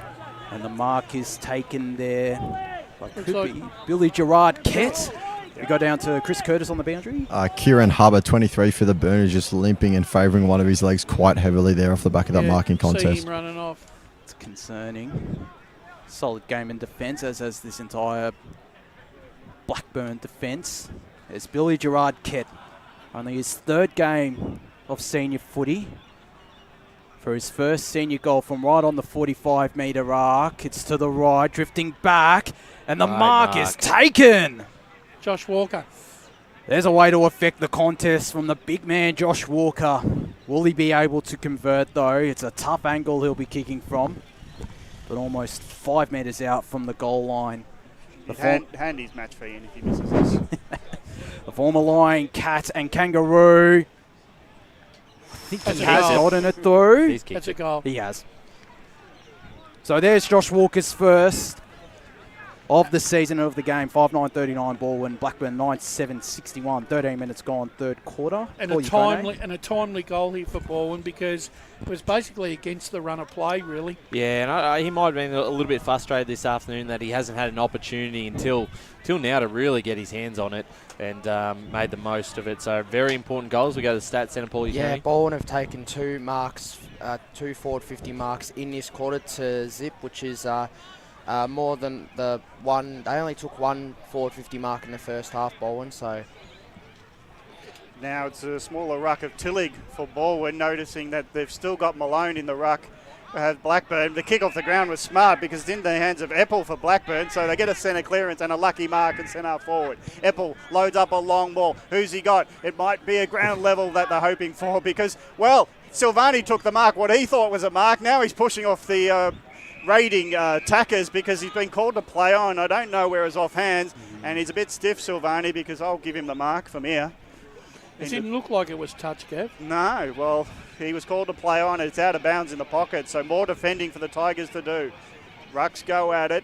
Ground level, big punch from the relieving Tillig, who's now in the ruck. Ground level, it's Carmody. He gets out of trouble, gets it in the middle, and in the corridor, Eppel picks it up, hands it off to a teammate. Rush kick into the forward line. Who have the Burners got? At ground level, they can't get it. Numbers of yellow, and now it's in the hands of Slimming. Slimming's got some good play. Steadies it up in the back pocket, sharing it out, and now they'll go through the corridor. The lever is on the end of it. He runs on to Schreiber, runs on to the hand pass, and now the ball gets to Haley, and he dives in. He was pushed into the mark. It didn't matter because he's so athletic and agile that he takes the mark near ground level, and he, well, officially I think he gets a free kick, but it was a mark anyway to Haley. That was Schreiber through the midfield again, had a really important tackle down in the back line to save a goal, and then he's run through the middle. He's been really impressive for the Tigers. Yeah, I think he's their best. I think he's their best. Yeah, I agree. I think he hasn't really put a foot wrong, really. So it's 9-7-61 Blackburn. They need another goal here, Balwyn. Well, they're kicking to the Central Road end. It's the scoring end. And if they can get another goal on, they'll close it to 16. It's into the hands of the normal trusty Haley. He's normally trusted, but he misses now to the left. And it's another minor score. Balwyn missing opportunities this term of 5-10-40, trailing Blackburn 9-7-60. Balwyn's scorecard in this quarter is 1-4. They've missed some opportunities of the Tigers. 16 minutes gone on the Bedigo Bank scoreboard as Philatides again to kick in. Hicks will fly, but the mark taken there by Cooper Trembath. He's been serviceable, Trembath. He has been in defence as he goes down the line. His mark nearly taken there by Malone. It'll be balled up right in front of us. We're going to get great service right here as we go to Paul Yukone. Yeah, Balwyn leading the tackles in this third quarter 10-4. Starting to bring the heat are the Tigers as Bujeo went up in ruck and got a tap down. It's Answorth who'll get this clearance, looking for Hicks, looking again for Bujeo, could have been taken high. It's instead going to be Will Oglethorpe who gets the high free kick.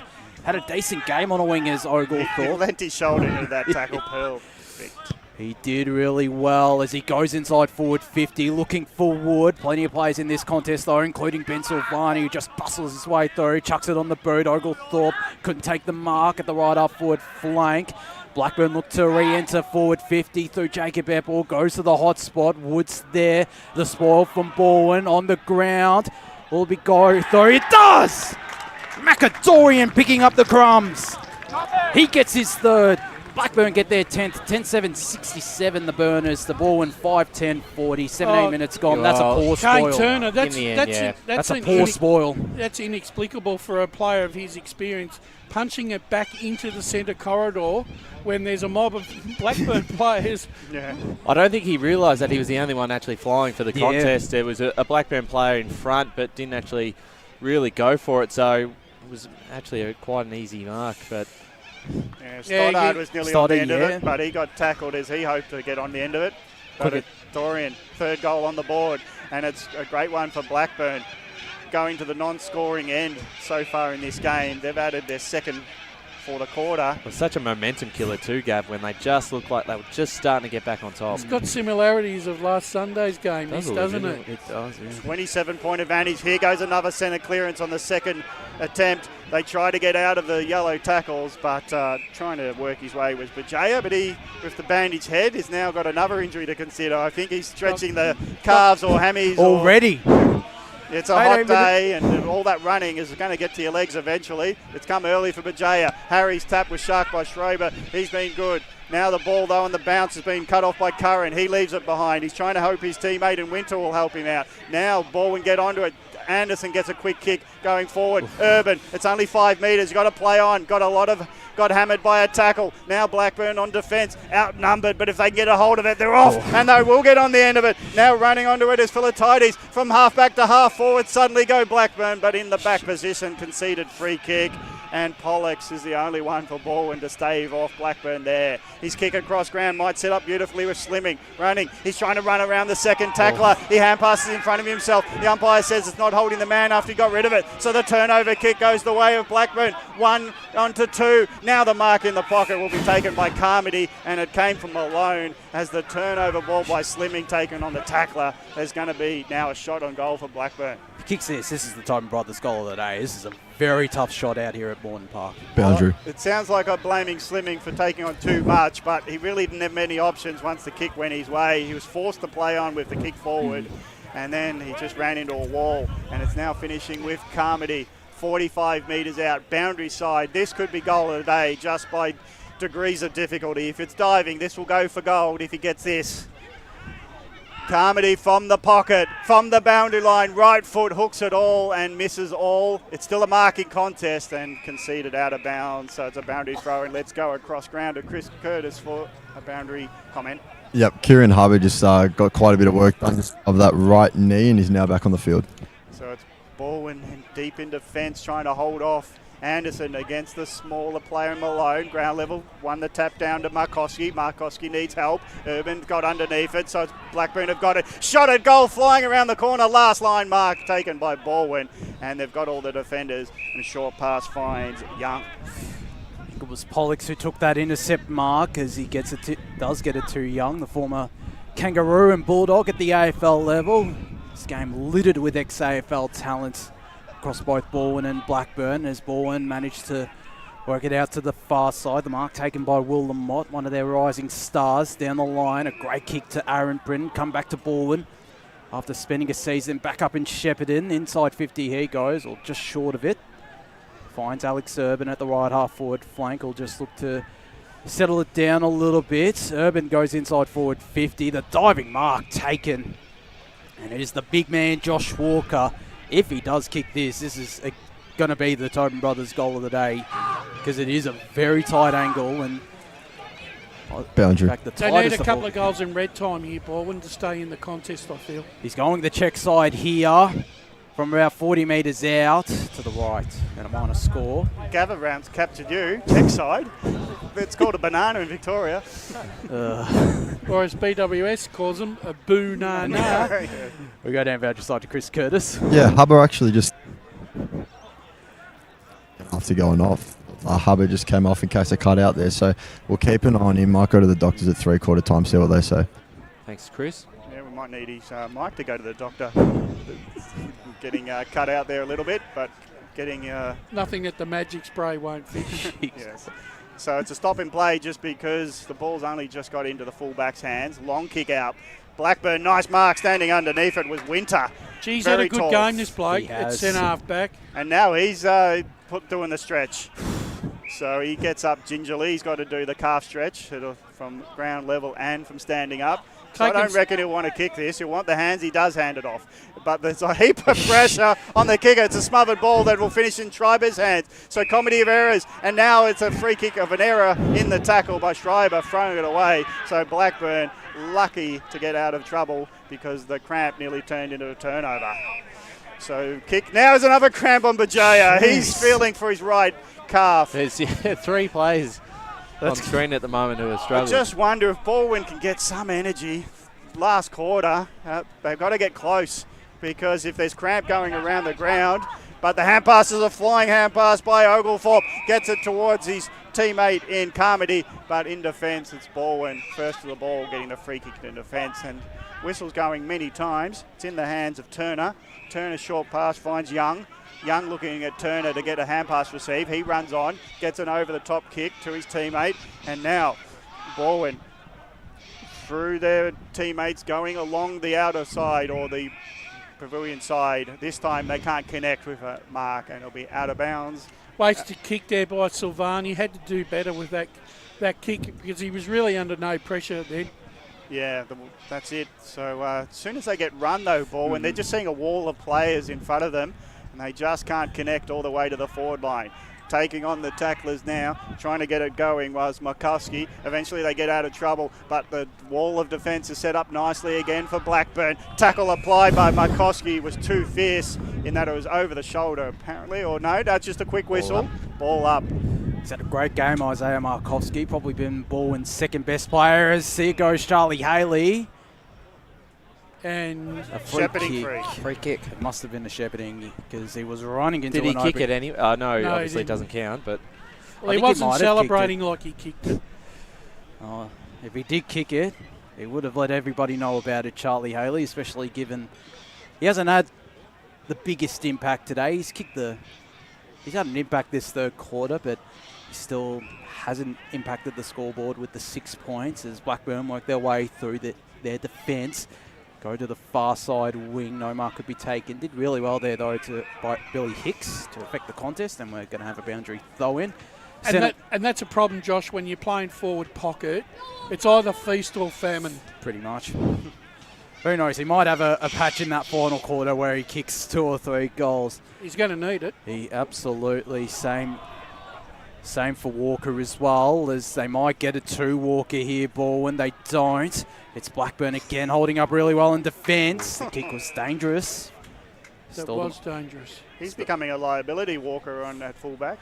The foot transition, I mean, if he's not moving. As Winter, that was almost not the greatest kick. It's kept in by Macadorian. Got a handball away. It's cut off, though, and Balwyn will look to go inside forward 50.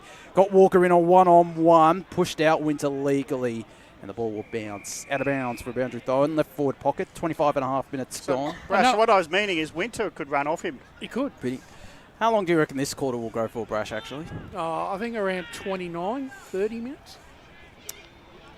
Certainly be interesting. So that might mean there's about 3.5 minutes left in this quarter, and Blackburn still hold a 26-point advantage as Mark clears. He looks like he might be getting a bit of cramp as well, same as Harry, who's on his haunches. The kick still found Billy Hicks, goes to the far side looking for the ex-Blackburn captain Lawler. They've moved this ball quickly, have the burners. It was a great kick looking for Carmody, but the great spoiled. A spoil that many ex-AFL defenders would be proud of from Josh Pollux there. And we'll have a boundary throw in left forward pocket right in front of the social rooms out here, the magnificent social rooms out here at Moore Park. Obviously, as Brenton Sandon said, they are going to try Walker in the forward line, obviously to replace Lyle, but that experiment hasn't worked. Not at the moment. It might eventually, as we're going to get another boundary throw in. Boundary. We go down boundary side to Jared Beanland. Some of that credit does have to go to Cooper Trembath. Of course, the delivery inside Balwyn's forward 50 hasn't been fantastic today, and it's been wind affected, but Cooper Trembath has kept him well held. As Anderson got the tap down, it's still in Blackburn clearance, though. They work it out through hands. Dorian was part of that to Carmody. A great centering ball. And Kate Answorth, he would enjoy this if he kicked it. The now Blackburn captain. Gav, it's like you said at the start of the game. No, don't go in your shell. You just got to keep running. Don't worry about whether you run out of legs. Try and set the game up early, and this is exactly what Blackburn have done. They could ice the game on this with this kick. And it'll be after the 3/4 time siren from the Blackburn captain. Answorth comes in straight through the middle. So that's a great goal. That is a brilliant goal from the new Blackburn captain, and look at them get around him. terrific to see from Kate Answorth, and Blackburn headed to three-quarter time with a 32-point advantage, 11-7-73 to Balwyn, 5-11-41. A very interesting quarter, a very even quarter, but Blackburn, they'll feel like they're one step closer to causing what would be a bit of an upset out here at Moreton Park on their home deck. Answorth, another goal kicker for the Burners. Macadorian with 3. Daniel Wood with 3 singles. Jacob Epple, Lachlan Bajaya, Charlie Oglethorpe and Liam Malone, his first goal in the red and black for Blackburn. Whilst for Balwyn, still all single goal kickers. Josh Walker on the scoreboard now alongside Jamie Kempson, Jack Tillich, Stephen Slimming and Isaiah Markowski. We're going to go to a break here on the Eastland Match of the Round. When we return, we'll have hopefully Brenton Sanderson and bring you the final quarter of action out here in the Good Friday special of the Eastland Match of the Round between Blackburn and Balwyn. As Sarah opened her best friend Jackie's wedding invitation, she was overcome with a wave of emotion. While her 2 young boys wrestled on the floor, tears of happiness rolled down Sarah's cheeks as she saw the words she'd been longing to see. Please note, this wedding will be a child-free event. Well, Sarah, looks like we're off to Eastland for a new frock and some heels. And let's book in that babysitter. For all of life's little moments, there's Eastland. Eastland. Live real. At Yarra Valley Water, we know reducing your shower time, or show time, to 4 minutes can save you an average of $200 a year on water and energy bills. Shower shorter. Save water. Authorised by the Victorian Government, 1 Treasury Place, Melbourne. Sprained your ankle, bursting through the banner? Broke a finger, high-fiving the ruckman? Or did you run into the goal post again? For bumps, breaks or bleeds, be seen sooner, close to home at Knox Private 24/7 Emergency Department. The preferred provider of emergency care to the Eastern Football Netball League, you'll generally experience shorter wait times. You don't need private health, but there is an out-of-pocket fee. Be seen sooner, close to home at Knox Private 24/7 Emergency Department, 262 Mountain Highway, Wantirna. Do you feel good about your bank? Because there is a bank you can feel good about. They share their profits to fund big community projects, small community clubs, and vital emergency services. They've given $250 million to help Australian communities thrive. They have all the products and tech you expect from a big bank, with service you don't. It's Bendigo Bank. Feel good about who you bank with. Try Bendigo. Search bendigobank.com.au or search Bendigo Bank near me. The first time I met the team at Tobin Brothers Funerals, I felt like I'd known them for years. They're so caring, honest and passionate. James McLeod, Managing Director of Tobin Brothers Funerals, sums it up best when he says, Every day our people get out of bed to assist client families in their absolute time of need. Our people love what they do, and you will not find a more highly trained group of people than those at Tobin Brothers. Visit tobinbrothers.com.au. Tobin Brothers Funerals, celebrating lives. Hi, I'm Ben Desson from Montrose Football Netball Club, and when I need a new kit for a night out, I head over to Eastland. But Eastland is more than a shopping centre. They support a range of community organisations and have been major partners of the Eastern Football Netball League since 2018. Thanks, Eastland. You are listening to Radio Eastern FM 98.1. With live and exclusive coverage of the EFNL football season, bringing you the match of the day with score updates from all divisions. And now we cross to our commentary team for the Radio Eastern 98.1 Match of the Day coverage.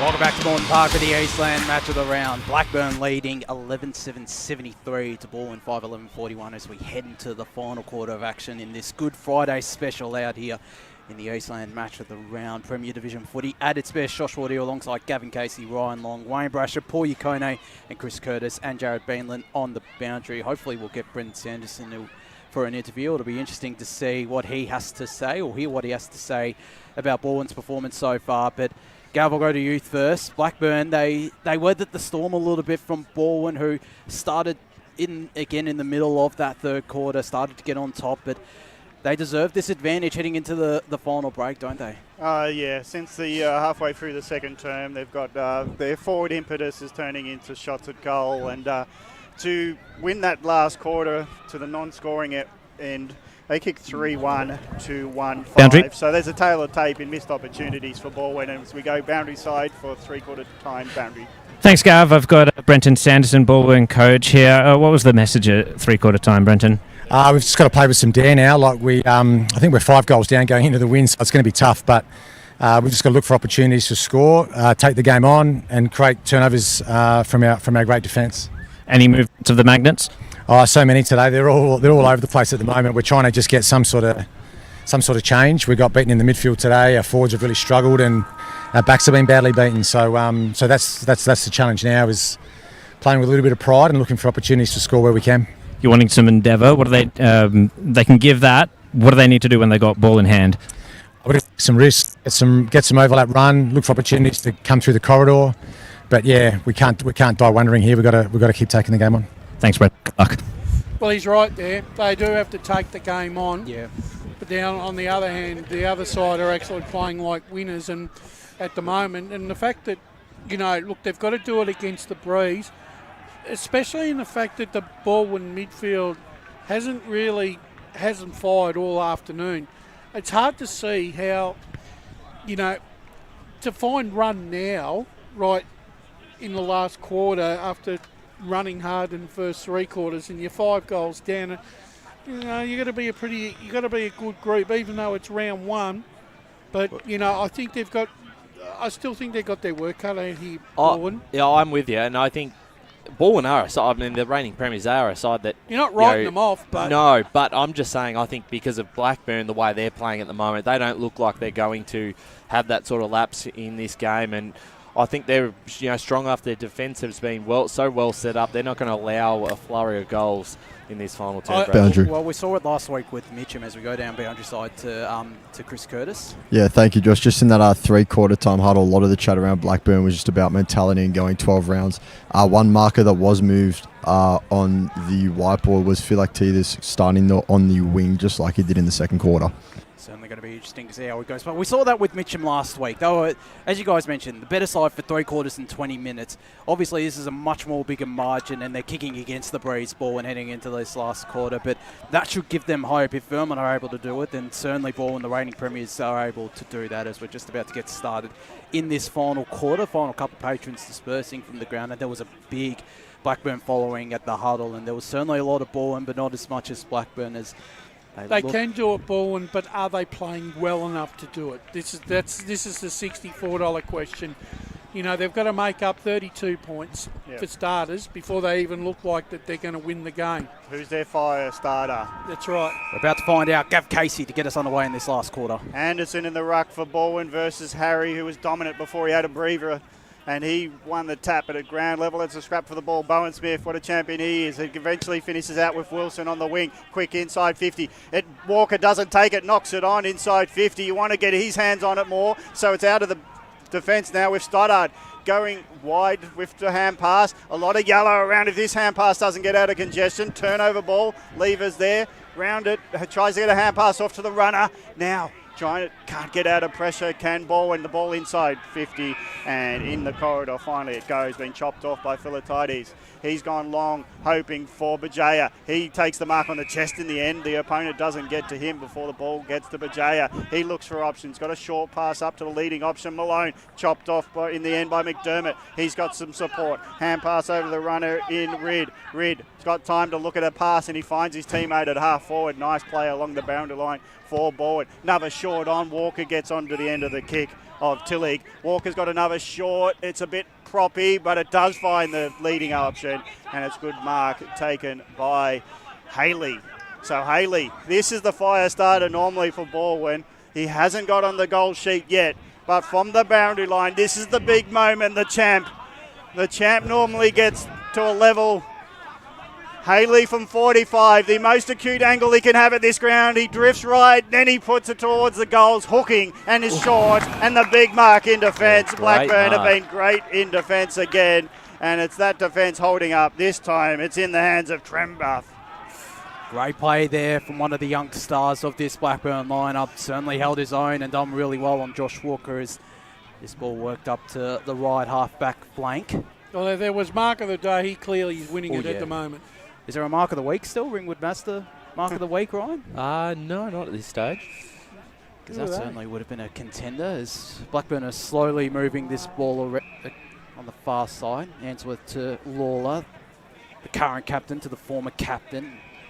One of the young stars now with possession of the footy right in front of our boundary riders, doing a great job as always. Chris Curtis and Jared Beanland. It's Billy Hicks on the far side, or the members' side wing of the ground, as he loads up, looking for Malone on the ground. Was Schreiber, couldn't complete the mark. He'll get this ball from his teammate and look to go inboard through Jamie Reid, who tries to break a tackle. Umpire called play on, said he was stripped of it. Blackburn will still have the numbers. It's Macadorian, who couldn't pick it up cleanly. Will he be paid the high free kick? No, he was playing for that. Was Macadorian. Good tackle there applied by Jamie Kempson. And I think the other thing too is, whilst you need to run, have a look at the way the ball's bouncing today. It's not bouncing, to suit the players. It's going all over the place. As Bouger goes inside forward 50 after Harry won another tap down. The mark taken before Malone. Carmody, I think this is. I think it is Josh. Jackson Carmody. He's been a live wire inside forward 50 for the Burners. As Carmody come up all the way from Geelong this season. He has it at the right half forward flank, and he's going back for the set shot here. Certainly knows how to find the goals. His 52nd senior game, Carmody, and he's kicked 60 in those prior senior games. As he has it at the right half forward flank, will kick from, I'll say, 50 metres out. They are 45-metre arcs out here at Morden Park as he comes in, sets sail to the right. 11:8:74. Blackburn plays ball in 5:11:41. 3 3/4 minutes gone, fourth quarter on the Betty Go Bank scoreboard, Gav. So it's Young that will do the kick out.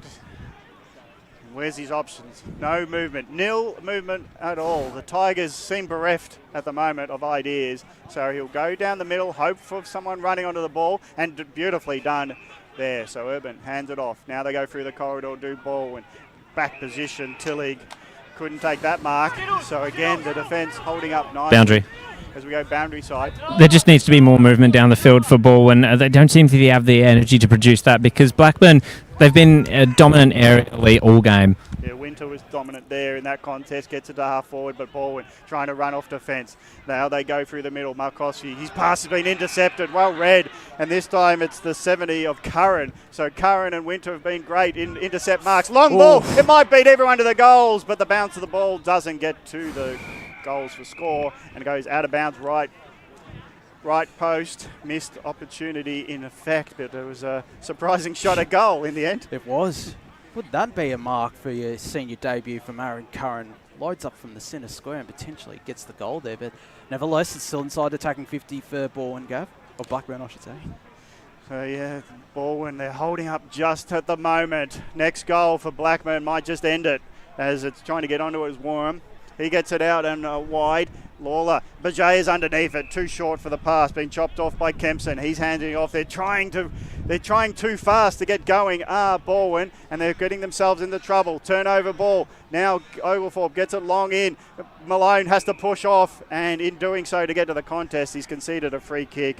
And Pollux wanted to run off with it. Well, he dared to run off with it. Looked at the umpire. Had a second guess that he was going to get advantage, and I think he talked the umpire out of giving him advantage. So it'll be a free kick on the wing now. So it's all dissipating. All this energy that Balwyn are trying to get going from quick play is just not resulting in anything, and I reckon it's dispiriting them at the moment as they trail by 33. They need to get into the hands of someone like a Jamie Reid, as right on there cue. He does get it. So Reid gets it to Schreiber. He tries to run right, now runs left, goes into the corridor, short pass, does find his teammate, and Britton quick to play on. He's got some options, one of them being Smith. Quick to play on when he took the mark from 40 metres, loads up a beautiful goal. It could be goal of the day. It's one of the best skilled plays of the day by Smith, taking the mark, pushing off the man on the mark. Quickly plays on, and from 40 he drills it. Is that the right energy for Balwyn to get back into the encounter? It's still a 27-point margin. First goal for the final time to Balwyn. They are 6-11-47, trailing Blackburn 11-8-74. Well, if they can string together a couple of goals in a row, Brash, then you potentially open up the door again. But Bowen Smith, we talked about, hasn't had probably the massive day this afternoon, but that's what you want from players like that. Took the mark, was able to hold his ground, and then finish off his good work. Boundary. Boundary side to Jared Beanland. And you called it, Josh. They had to get the ball into the hands of Red, and it was also Schreiber as well. No coincidence that a goal resulted from that chain of play with those players involved. As Urban sends it forward for Balwyn, the intercept mark taken. Another one for Daniel Wood, who looks like he's been swung down back. Goes short to Philatides, who has it right in front of us, centre wing on this broadcast side. High starting all across the ground, just decides to go short to Bijaya. He's probably got my vote for best on ground, Bijaya, despite having a bit of time on the interchange to get strapped up. He's certainly been left hammy, he's feeling it, isn't it? Yeah, he's certainly been impressive in midfield. Bowen Smith gives him a fair bump after that. His kick is going to go out of bounds after it was affected, and he's not going to be good at getting out of bed tomorrow because he's struggling just to get up now. Oh, it's gone. Now it's his right side. Not after getting a fair hit from Bowen Smith, so we'll keep a close eye on that. But in the meanwhile, on the Central Road side of the ground, ruck stoppage, and well, it's going to be coming his way too. It's going to be Alex Urban with the free kick. He doesn't decide to go in the Bijay direction. Instead, he just decides to go straight through the spine. Aaron Britton goes long in the direction of Markovski. The spoil came in there from Salmon. Smith got his hands free, but umpire said it was a throw. A great tackle there by Charlie Oglethorpe, and he has the free kick at the right half-back flank as now Bijay is up on his feet. Salmon cramping as well as the kick now goes out of bounds right near the Blackburn bench. Left half forward flank for Balwyn around 55 metres out from their goal. They trail 6-11-47 to Blackburn 8-11-8-74. 8 and 3/4 minutes gone in the final quarter on the Betty Go Bank scoreboard of this Eastland match of the round. Harry came flying in. He might get a blocking free kick. He does. Been very impressive in ruck as Harry handballs it immediately to Answorth. Long down the line. His kick will be cut off by Pollux. Got plenty of players on this broadcast side. He gets it to one of them in Stephen Slimming. Short kick is a good one. Found Young, gets it back to Slimming, just trying to bustle his way through. He does. Goes inside forward 50, looking for Turner. The courageous mark taken there. It might be Noah Lever, as he has the near centre half forward. His eyes are darting inside forward 50. He's got Walker in a one-on-one against Trent Bath. It falls short of them on the ground. Balwyn might have the numbers now.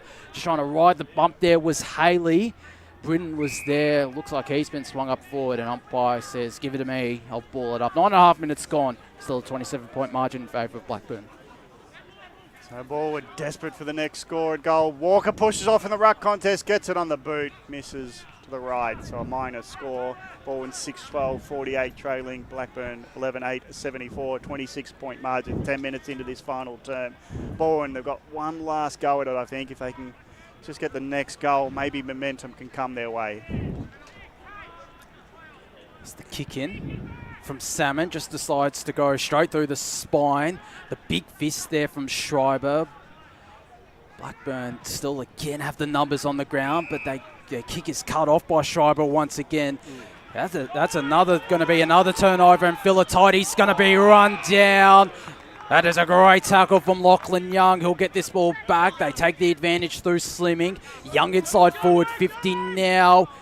And all by himself is Noah Lever. Go back and kick it. Britton again is, he's been prominent in this last quarter. Britton, he's got a lot more involved. Can Noah Lever impact the scoreboard? Had a pretty quiet day as the former Werribee man is drifting back. He can impact the scoreboard. And it's down to 20 points the margin. Balwyn are coming 7-12-54. Blackburn 11-8-74. 11 minutes gone. Final quarter. Betting Go Back scoreboard. It's what they need to do. They had to get back-to-back goals. 20 points. It's not much in modern day football of a gap to make up. So this game's still open. I still think you look at those plays through the midfield. Bowen Smith's been a lot better this quarter, and they're starting to take a few risks. And that's what happened when you're behind. Sometimes you have to throw, and it works out for you. So.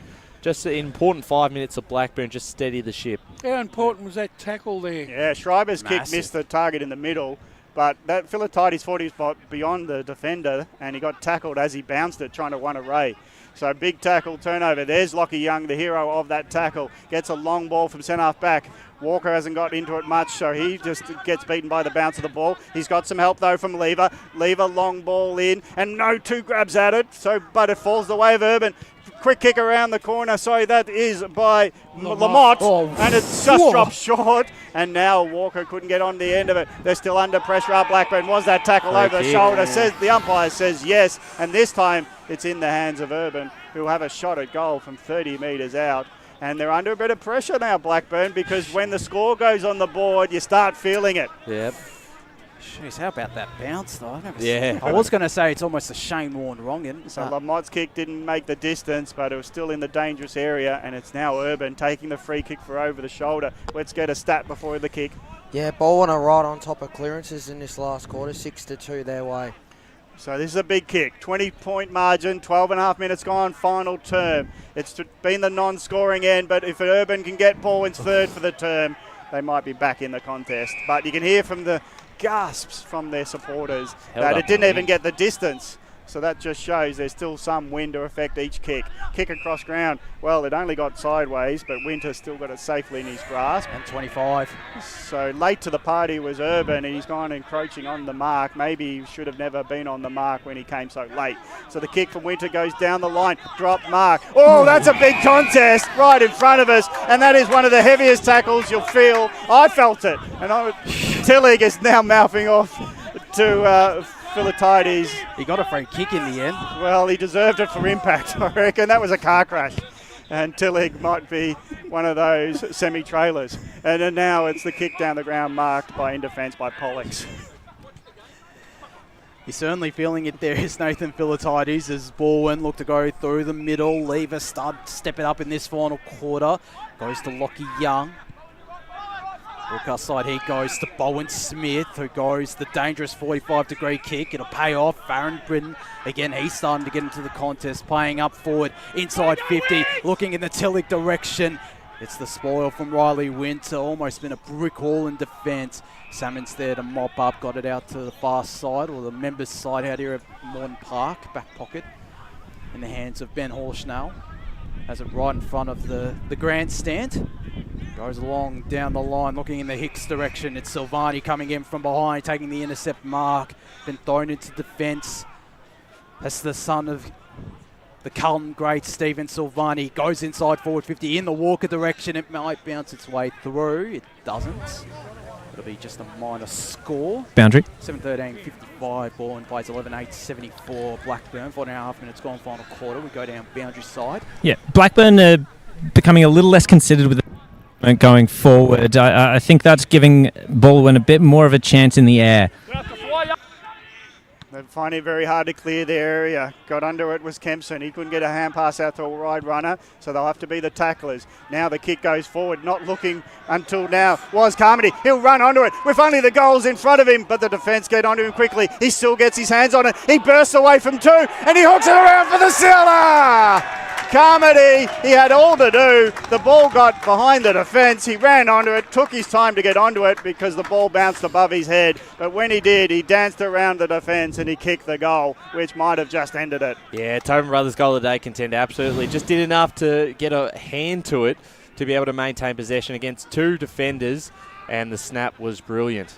Yeah, that's a really good, that's a classy goal. And the wind had its effect again because it shouldn't have got out the back, but I reckon the wind gave it an extra 5 metres for trajectory. First goal as well in Blackburn colours for Jackson Carmody. 12-8-80 the Burners to Balwyn 7-13-55. They're looking well and truly on track. That just deflates the sails of Balwyn. Certainly does. Will Blackburn be able to build a bit more of a buffer as Harry went up alone, looking in the Lawler direction? It might fall for Dorian. Instead, it's Wilson. Lawler read his handball. He gave away the free kick, though. I almost feel like the Balwyn have conceded the ruck. Oh, the 100%. Lachlan Harry, he's been very dominant against a really good ruck in Chevy Anderson. As the kick goes short to Alex Urban. Boundary. We'll go down boundary side shortly as Urban's kick finds Caden Schreiber. Goes back on his mark. It's a bit of a slow build up here for Balwyn. Eventually gets into the hands of Jamie Reid, who danced his way past one. Goes inside forward 50, and the intercept mark taken there once again by Cooper Trembath as he goes to the far side right up back flank. And the mark taken by his captain and Kate Answorth. We might go down boundary side to Jared Beanland now. Yeah, Patrick Lawler's in the hands of the trainers. Looks like he's limping off. I'll update you shortly. goes there to Jared Beanland, but you can understand him limping and cramping at this stage. Been a lot of that today. Certainly has been. Certainly been no short. Well, there's been not a whole lot of cramp in this final quarter, it must be said, compared to the third quarter for Blackburn. As Wilson's kick was smothered, he still manages to pick it up and go inside 50. Walker's all by himself. Out the back is Tom Maher after Walker couldn't take the mark. This ball might bounce its way out of bounds. Well, the calls for deliberate, and they're going to get it. Oh, we've gone up a grade, have we? Yep. I don't know. That is one of the first times in a long time we've seen the deliberate call, and it's Balwyn Smith will take this free kick, go short to Caden Schreiber. To be fair, he was just clearing defence. He was. And the boundary happened to be there in the end. Schreiber's been a champ all day. Now he's kicked marked by Urban. Good arms extended. Gets it to Rid on the run. Now he can't get to Haley. Haley has to prop, go back with the flight, try to take the mark, choke on the tackling duties, and it's not a ball for Balwyn in the end. Blackburn have been immense in defence. Ainsworth chops off the kick that was a bit wobbly. Gets his hands on it, hand passes it forward, and Winter, Lamotte for Balwyn was stopped in his tracks. So Boundary. they just can't connect. Can Balwyn going forward? We'll go to Chris Curtis for a boundary comment. I just want to say I'd hate to know how many kilometres these physios are racking up just running pickle juice out to everyone, because there's people going down left, right and centre. Physios are going to cramp up soon. Stoddard got a kick out wide, and it's another one where they just escape the inner circle of the stoppage with Stoddard and Philatides all day. Long kick in, inside 50, all yellow, but it gets out the back where it'll be raffled in, and now, well, that's a missed golden opportunity for Blackburn, just because it fell to the tall forward and Wood. He handed it off, missed shot when the goals are at his mercy, so that was a miss by Oglethorpe. But I don't reckon it's going to count against them for Blackburn. 12-9-81, leading by 26. Balwyn 7-13-55. We're 19 minutes into this last term. Look, just about home Blackburn, although you never know. Footy's a funny thing nowadays. We've seen... I'm happy to call it. Yeah. Well, I'm still not going to call it. I was very worried earlier because I said Blackburn are home at the three-quarter time break, and then Balwyn kicked the first two goals, but Blackburn have managed to respond. There's nearly burrowed his way out of trouble there, did the Balwyn man. Umpire still calling play on. He's going to call the ball up. It was Billy Gerard Kett who literally tried to burrow his way underneath Lachlan Harry. That's a way to go up against the tall man. It's going to be the clearance for Kempson. Got it out wide, and Balwyn will look to go forward here through Balwyn Smith, who has it on the right half forward flank, right in front of us. Got plenty of leads inside forward 50. One of those is Jack Tillich. Umpire says play on. And he'll call for a ball up. Smith and Lever have been a lot better in this last quarter, giving them a bit of a spark. Maybe too little, too late, though, for the Tigers, as Harry won the tap down. Kempson tried to get a shot on goal, didn't. Slimming does get the shot on goal. Courageous effort there from Lever, but Blackburn still managed to do well to repel. Answorth looking for Bajaya down the line, dropped the mark, still a tremendous effort. Will look to get the ground ball, tries to get a handball away, but it's going to be intercepted by Schreiber. Got it to Markovsky, faked the handball, but still gave it to Rid. Running shot on goal. Brilliant from Jamie Rid. That's a good goal there by Balwyn. That's a great goal by Jamie Rid. That's their 8th. They're 8-13, the Tigers. 61 to Blackburn, 12-9-81. 20.5 minutes gone, final quarter. Into time on the Bendigo Bank scoreboard in the last. Set up by that beautiful piece of handball there by Schreiber. He's clearly been Balwyn's best player this afternoon. Agreed. And it's good that and you don't expect a reigning premier to just fall on the sword and die. They've certainly fought this one out. Yeah, and Markovsky's been good, and Rid been one of the best. He's the one-off half-back that's tried his hardest, but boundary. They just haven't got that synchronicity today, but it will come for Balwyn. They're looking pretty good. The wind's played havoc, so the Rucks go at it again. Ground level ball by Wilson. This time he gets it into the middle. Now they're off and racing through Slimming. Slimming long down the line, but again the defence hold up. It's just the call of the tape, and Trembath taking another intercept mark, standing up tall. So really Blackburn's defence has been probably why they've been so good today. And going forward, they've capitalised on opportunities to be 12-9-81, leading Balwyn 8-13-61. We'll go to Jared Beanland on the boundary line. Balwyn have done exactly what Brenton Sanderson wanted from the three-quarter time. It just hasn't fallen their way. They've showed the endeavour. They've showed that they still have the energy. However, Blackburn, it seemed like they've just been too good. Harry won the rock contest. Missed kick out of bounds, slightly forward of centre now for Blackburn, who lead 12-9-81 the Burners. The Balwyn 8-13-61, so pretty much the same scoring shots. Blackburn have just kicked a little bit straighter as Harry will go up in this ruck contest and win another tap down, only in the direction of Smith. Got it to Markovski, who starts to cramp after that kick. Not 15, says the umpire. On the ground there is Gerard Kett. And there's a tripping free kick going to go to one of the young guns of this Balwyn lineup. Just decides to go long, chuck it on the brew, looking in the Markovski direction. Affected the contest. On the ground there was Charlie Oglethorpe. Umpire will call for it. Still in the centre, slightly forward of the centre circle for Balwyn. Right in front of us out here at Morton Park. The Tigers trail 8-13-61 to Blackburn 12-9-81. 22 and a half minutes gone in this last quarter as this contest peters out to yet another stoppage. They've got to give Balwyn some credit in that they've tried their hardest and they do win the ball. It's just this kick in forward line, Tillich, and again the numbers. Blackburn, Trembath, he's limping. He deserves to finish the game in glory, taking another intercepting mark. He's had a great quarter, Trembath. So they'll go out of side. On the wide they go. Dorian's there. He's got a short pass. Bajaya, who's covered a lot of ground, even with the cramping. He's got across the ground beautifully. Left, right, half back, half forward. Now he hands it back to Dorian, who's kicked a few goals.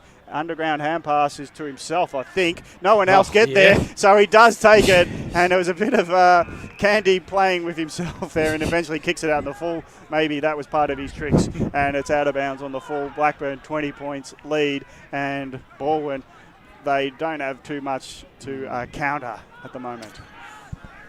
Long ball out of defence, goes into the middle of the ground. No mark taken, and at ground level the umpire's quick to blow a whistle for ball up. There was that 15 minutes in the second quarter by Blackburn that sort of, was the deciding factor for this game this afternoon. So he got the double fister, ball pinballing around. Answorth ducked his head into the contest. And I reckon the heat is really now taking effect to this game. There's some tired boys who just don't have that killer energy. I think you can understand that, given how hotly contested this game has been, as Stoddard's wrapped up by Bowen Smith, and we'll have a ball up as the sun starts to set and bathe Morton Park in this Eastland match of the round. Again, another stoppage. Still 20 points the margin. There's a free kick, in fact, going to Gerard Kett. Handballs it immediately, and the Tigers go inside forward 50. The contest affected there by Lamont. Had a quiet day so far. Still got it to Bowen Smith, to his partner in crime, Alex Urban. The flying shot on goal. Mar will just shepherd it out of bounds for a boundary throw in right forward pocket. On this broadcast side, about 15-20 metres out from the Balwyn goal once this ball is kicked. Alex Urban's disposal today's not been up to his usual standard. Ball toss back into play. Harry won the tap down. There is Urban on cue. Got it to Jamie Kempson. Flying shot. Guided by the breeze to the far side, or members side of the ground. And we're going to have a boundary throw. And 25 and a quarter minutes gone. Blackburn 12-9-81 to Balwyn 8-13-61 in the last. I'll tell you what, Blackburn's defence is going to win a lot of the games this year. Oh, yeah.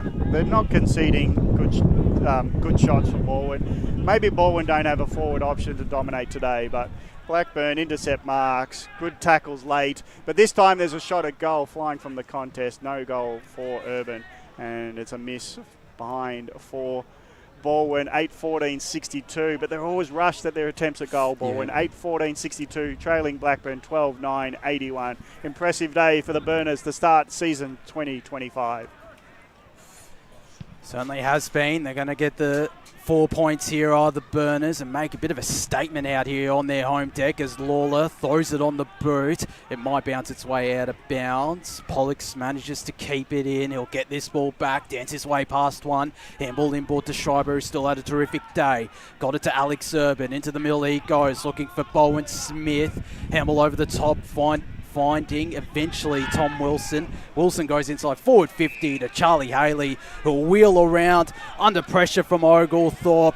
It's a mongrel of a kick and it's cut off by Trembath. That just sums up Charlie Haley's day. And Trembath is a bit slow to get up, but Haley... He's not getting up. He's got a real poor calf strain that he needs to stretch out. Intercept marks are 10-6 this quarter the way of Blackburn. The way this guy's played today, you'd have to find a 1 vote for him, wouldn't you? Yeah. Oh, There's a lot of players on this Blackburn side that could easily fit into these I votes. think in the juniors they give it the best to the team, and this might just go that way. Absolutely. As Trembath will look to the far side as he gets back up on his feet, looks in the Harry direction. Contest affected by his teammate there in McKenzie. It's out the back for Repple. Got it to Oglethorpe. Oglethorpe looks for Carmody over the top in a one-on-one against Caden Schreiber. Schreiber shepherds it out of bounds. Right up forward flank for the Burners on the members' side of Morton Park. Yeah, you can hear the birds flying away as affects Mike, and the wind that goes to the Central Road end hasn't been used much in the second half. But I reckon the heat has gone out of this encounter because it's taken its full effect of all the players, and their energy level is nearly dried up. So it's a ball up, 50 metres from goal. Blackburn to go towards the Central Road end again. They can't get a hold of it. That's a flying tackle still, and they'll hold it in as Urban will have to hand it over to the umpire. So it's 50 metres out from Blackburn's goal. One tap was again by Harry, but it will go the way in the end of Rid, who takes a hand pass receive, gives it over. There's a chain of hand pass with Turner. He connecting to a runner. Long ball from half back to half forward. No position for Balwyn again. Their forward line has been trounced, and this time taking the mark is Marr. And he's got a short pass on, and they'll hold it to Blackburn. They hold it as the siren sounds. A lot of players raising their hands in triumph as Blackburn will win the day on Good Friday. It is a great day for them. Blackburn 12-9-81, defeating the reigning premiers. Balwyn 8-14-62. The Burners start 2025 with a win, a 19-point margin. Well done to Blackburn in the first win, round 1. Certainly a fantastic effort from the Burners. We're going to go through the major goal kickers. Macadorian and Daniel Wood with 3 goals each. Singles to Jackson Carmody, Jacob Epple, Lachlan Boucher, Charlie Oglethorpe and Liam Malone. Whilst for the Tigers of Balwyn, all single goal kickers. Josh Walker, Jamie Kempson, Jack Tillich, Stephen Slimming, Jamie Reid, Isaiah Markowski, Noah Lever and Bowen Smith. But a deserved win for Blackburn. It's a bit of a statement out here early on in the season for the Burners, Ryan and Brash. Yeah, well, they start the season the way they finished last season, beating Balwyn in the final round of the 2024 home and away year. And I think we knew that the potential of what they had, but certainly we all just probably fell in love with this Balwyn side that won a flag last year, picked up more recruits, and defensively they were just completely on top, Brash. That back 6 held up extremely well, kept the Tigers to the 8 goals. Guys like Trembath down back, the amount of intercept marks they were able to produce, and then their run through the middle, particularly in that second quarter when they got on top of the game. They are certainly deserving winners, and potentially the margin even, probably could have been a little bit more. Could have been a lot more, but, let's not take anything away. They, like I said, they set that game up with probably 15 minutes of football in the second quarter with the wind, 4 quick goals, but it was all that lead-up work before they, for 10 minutes Balwyn were pressing, but they couldn't put it on the scoreboard against the Breeze. But I thought the common factor throughout the afternoon was their back 6, Blackburn. Rarely were they beaten, and what they also were able to do was they made sure that they pushed Balwyn to areas of the ground that just didn't allow them to get some really good scoring opportunities. We might cross down boundary side shortly. It looks like Jared Bainland and Chris Curtis have 2 of the stars of this win for Blackburn in defence and attack. Daniel Wood and Cooper Trembath. Thank you very much for that, Josh. Daniel, how does it feel to be the reigning premiers of last year? Yeah, it's a great skull. We came into the game pretty confident after round 18 last year, but we wanted to send a message to the comp that we aren't just here to make up numbers. We're here to contend and contend hard. So it was very pleasing. It seems like you had a fairly solid game style that you wanted to stick to, and taking into consideration the wind as well, it seems like everything generally went to plan. Yeah, the wind wasn't something we accounted for, but when we got guys like Coop taking every intercept mark down the line, it makes it a lot easier. So we really pride ourselves on our defence. So that really came through for us today. Brilliant. And Cooper, if I could drag you away, sorry, mate. I mean, what a fourth quarter from yourself. It seemed like every time Balwyn got the ball forward, it ended up in your hands. How good was it, and how important was it for you to stand up along with the rest of your defence in that fourth quarter? Oh, mate, it feels amazing. Like, the team as a whole, just like we stood up, and we know that it was going to be a real tough game coming in, but yeah, especially that fourth quarter, everyone stood up. Yeah, excellent, mate. And, we saw even in the third quarter and all throughout that fourth, people dropping like flies with cramp. How important was it to dig deep and make sure that your boys got over the line? Yeah, resilience was a real big thing. Like, I know that pretty much all of our boys in the back line were dropping like flies, but yeah, as you said, it was really good to see that all the boys like dig deep. And we were just talking about the weather before. You're hoping for something a little bit cooler going forward?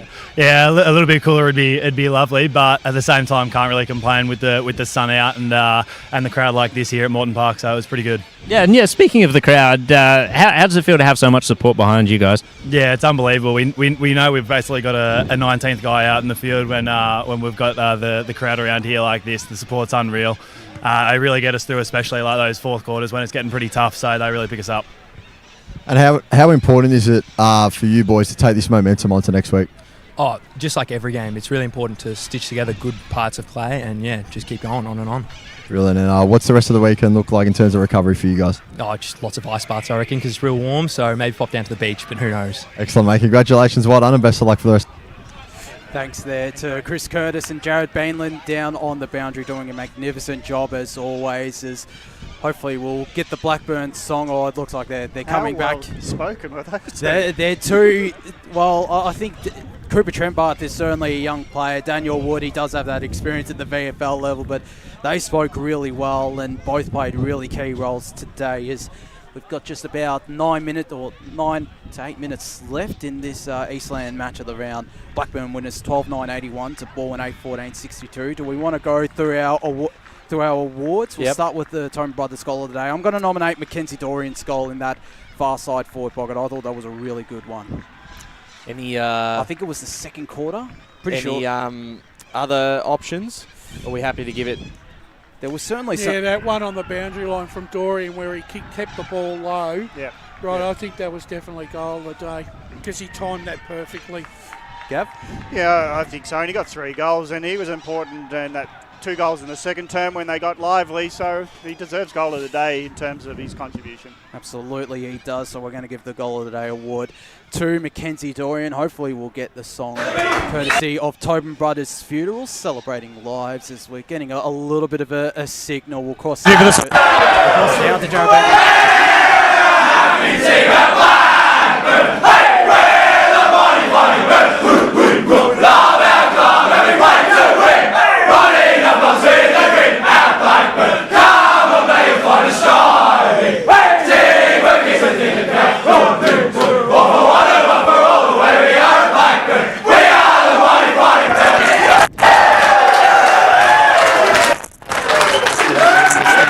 That song after getting the first round victory, Blackburn. Song brought to you by Tobin Brothers Funerals, celebrating lives. But for Mackenzie Dorian, a $50 Coles and Myer gift voucher going his way, Gav. I think if we go through Balwyn, the losers today, they've got a lot to be. I think there's still a lot of excitement about their ball winners.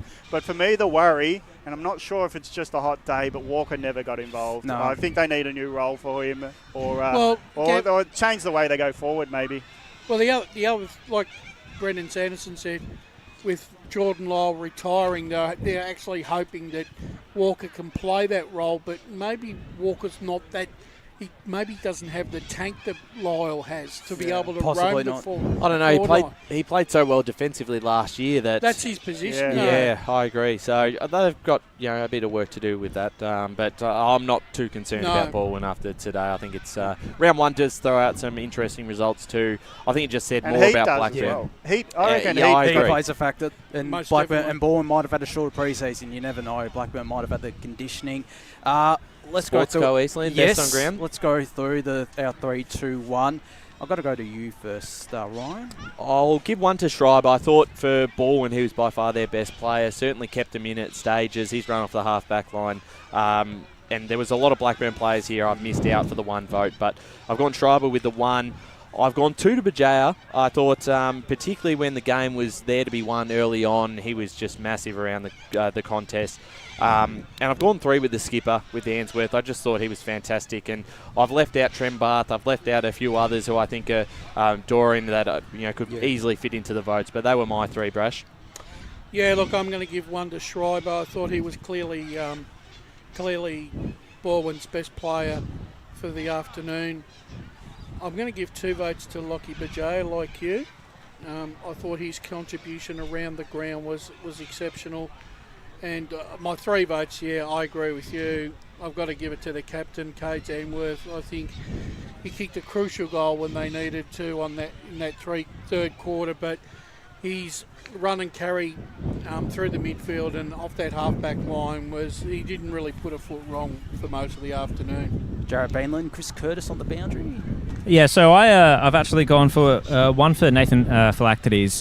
He played so well in that middle part of the game where the game was up for grabs. I've given 2 to Caden Schreiber. I think he was the main one for Balwyn, who really stood up and provided the energy. He was so solid in defence and so aggressive off the half-back line. And my 3 goes to Lachlan Bajaya. Chris? Yeah, I've actually gone a Blackburn clean sweep. So I've actually gone 3 to Trembath. I think, when you need to lock down the game and defend your home turf, that if you can have a guy there just clunking intercept marks, you'll be in very good stead. I've gone 2 to Wood. I think he kicked 3 in the first half and then actually went back and did some defensive work before going back forward. So he was a very valuable asset for them. And then the 1 to Phylactides, obviously in that middle passage of the game, was just everywhere and was all around the footy. Fair call. Gavin Casey? Schreiber got my 1 vote because he was Balwyn's best, but they were clearly outplayed as a team, so he can't get more than that. I think the defence of Blackburn needs credit, and that's why 2 to goes to Trembath. He led the way there. And I think 3 to Bajaya. He was all energy all around the ground. I think he involved himself, and just when they needed to halve or win a contest, he was there involved. So I thought he was fantastic today, so I'm happy to give him the 3. Absolutely. Paul Yukone, I'll go to you. Yeah, I'll give 1 to Trembath, 2 to Bajaya, and 3 to Answorth. So I think it's a good spread. It's a good spread. Lachlan Bajaya is leading. I've gotten him for the 3 votes. I've got Caden Schreiber for 2. And I've got 1 vote for Cooper Trembath. So just doing the math. I think it's Bajaya who gets the Sportsco Eastland Best on Ground.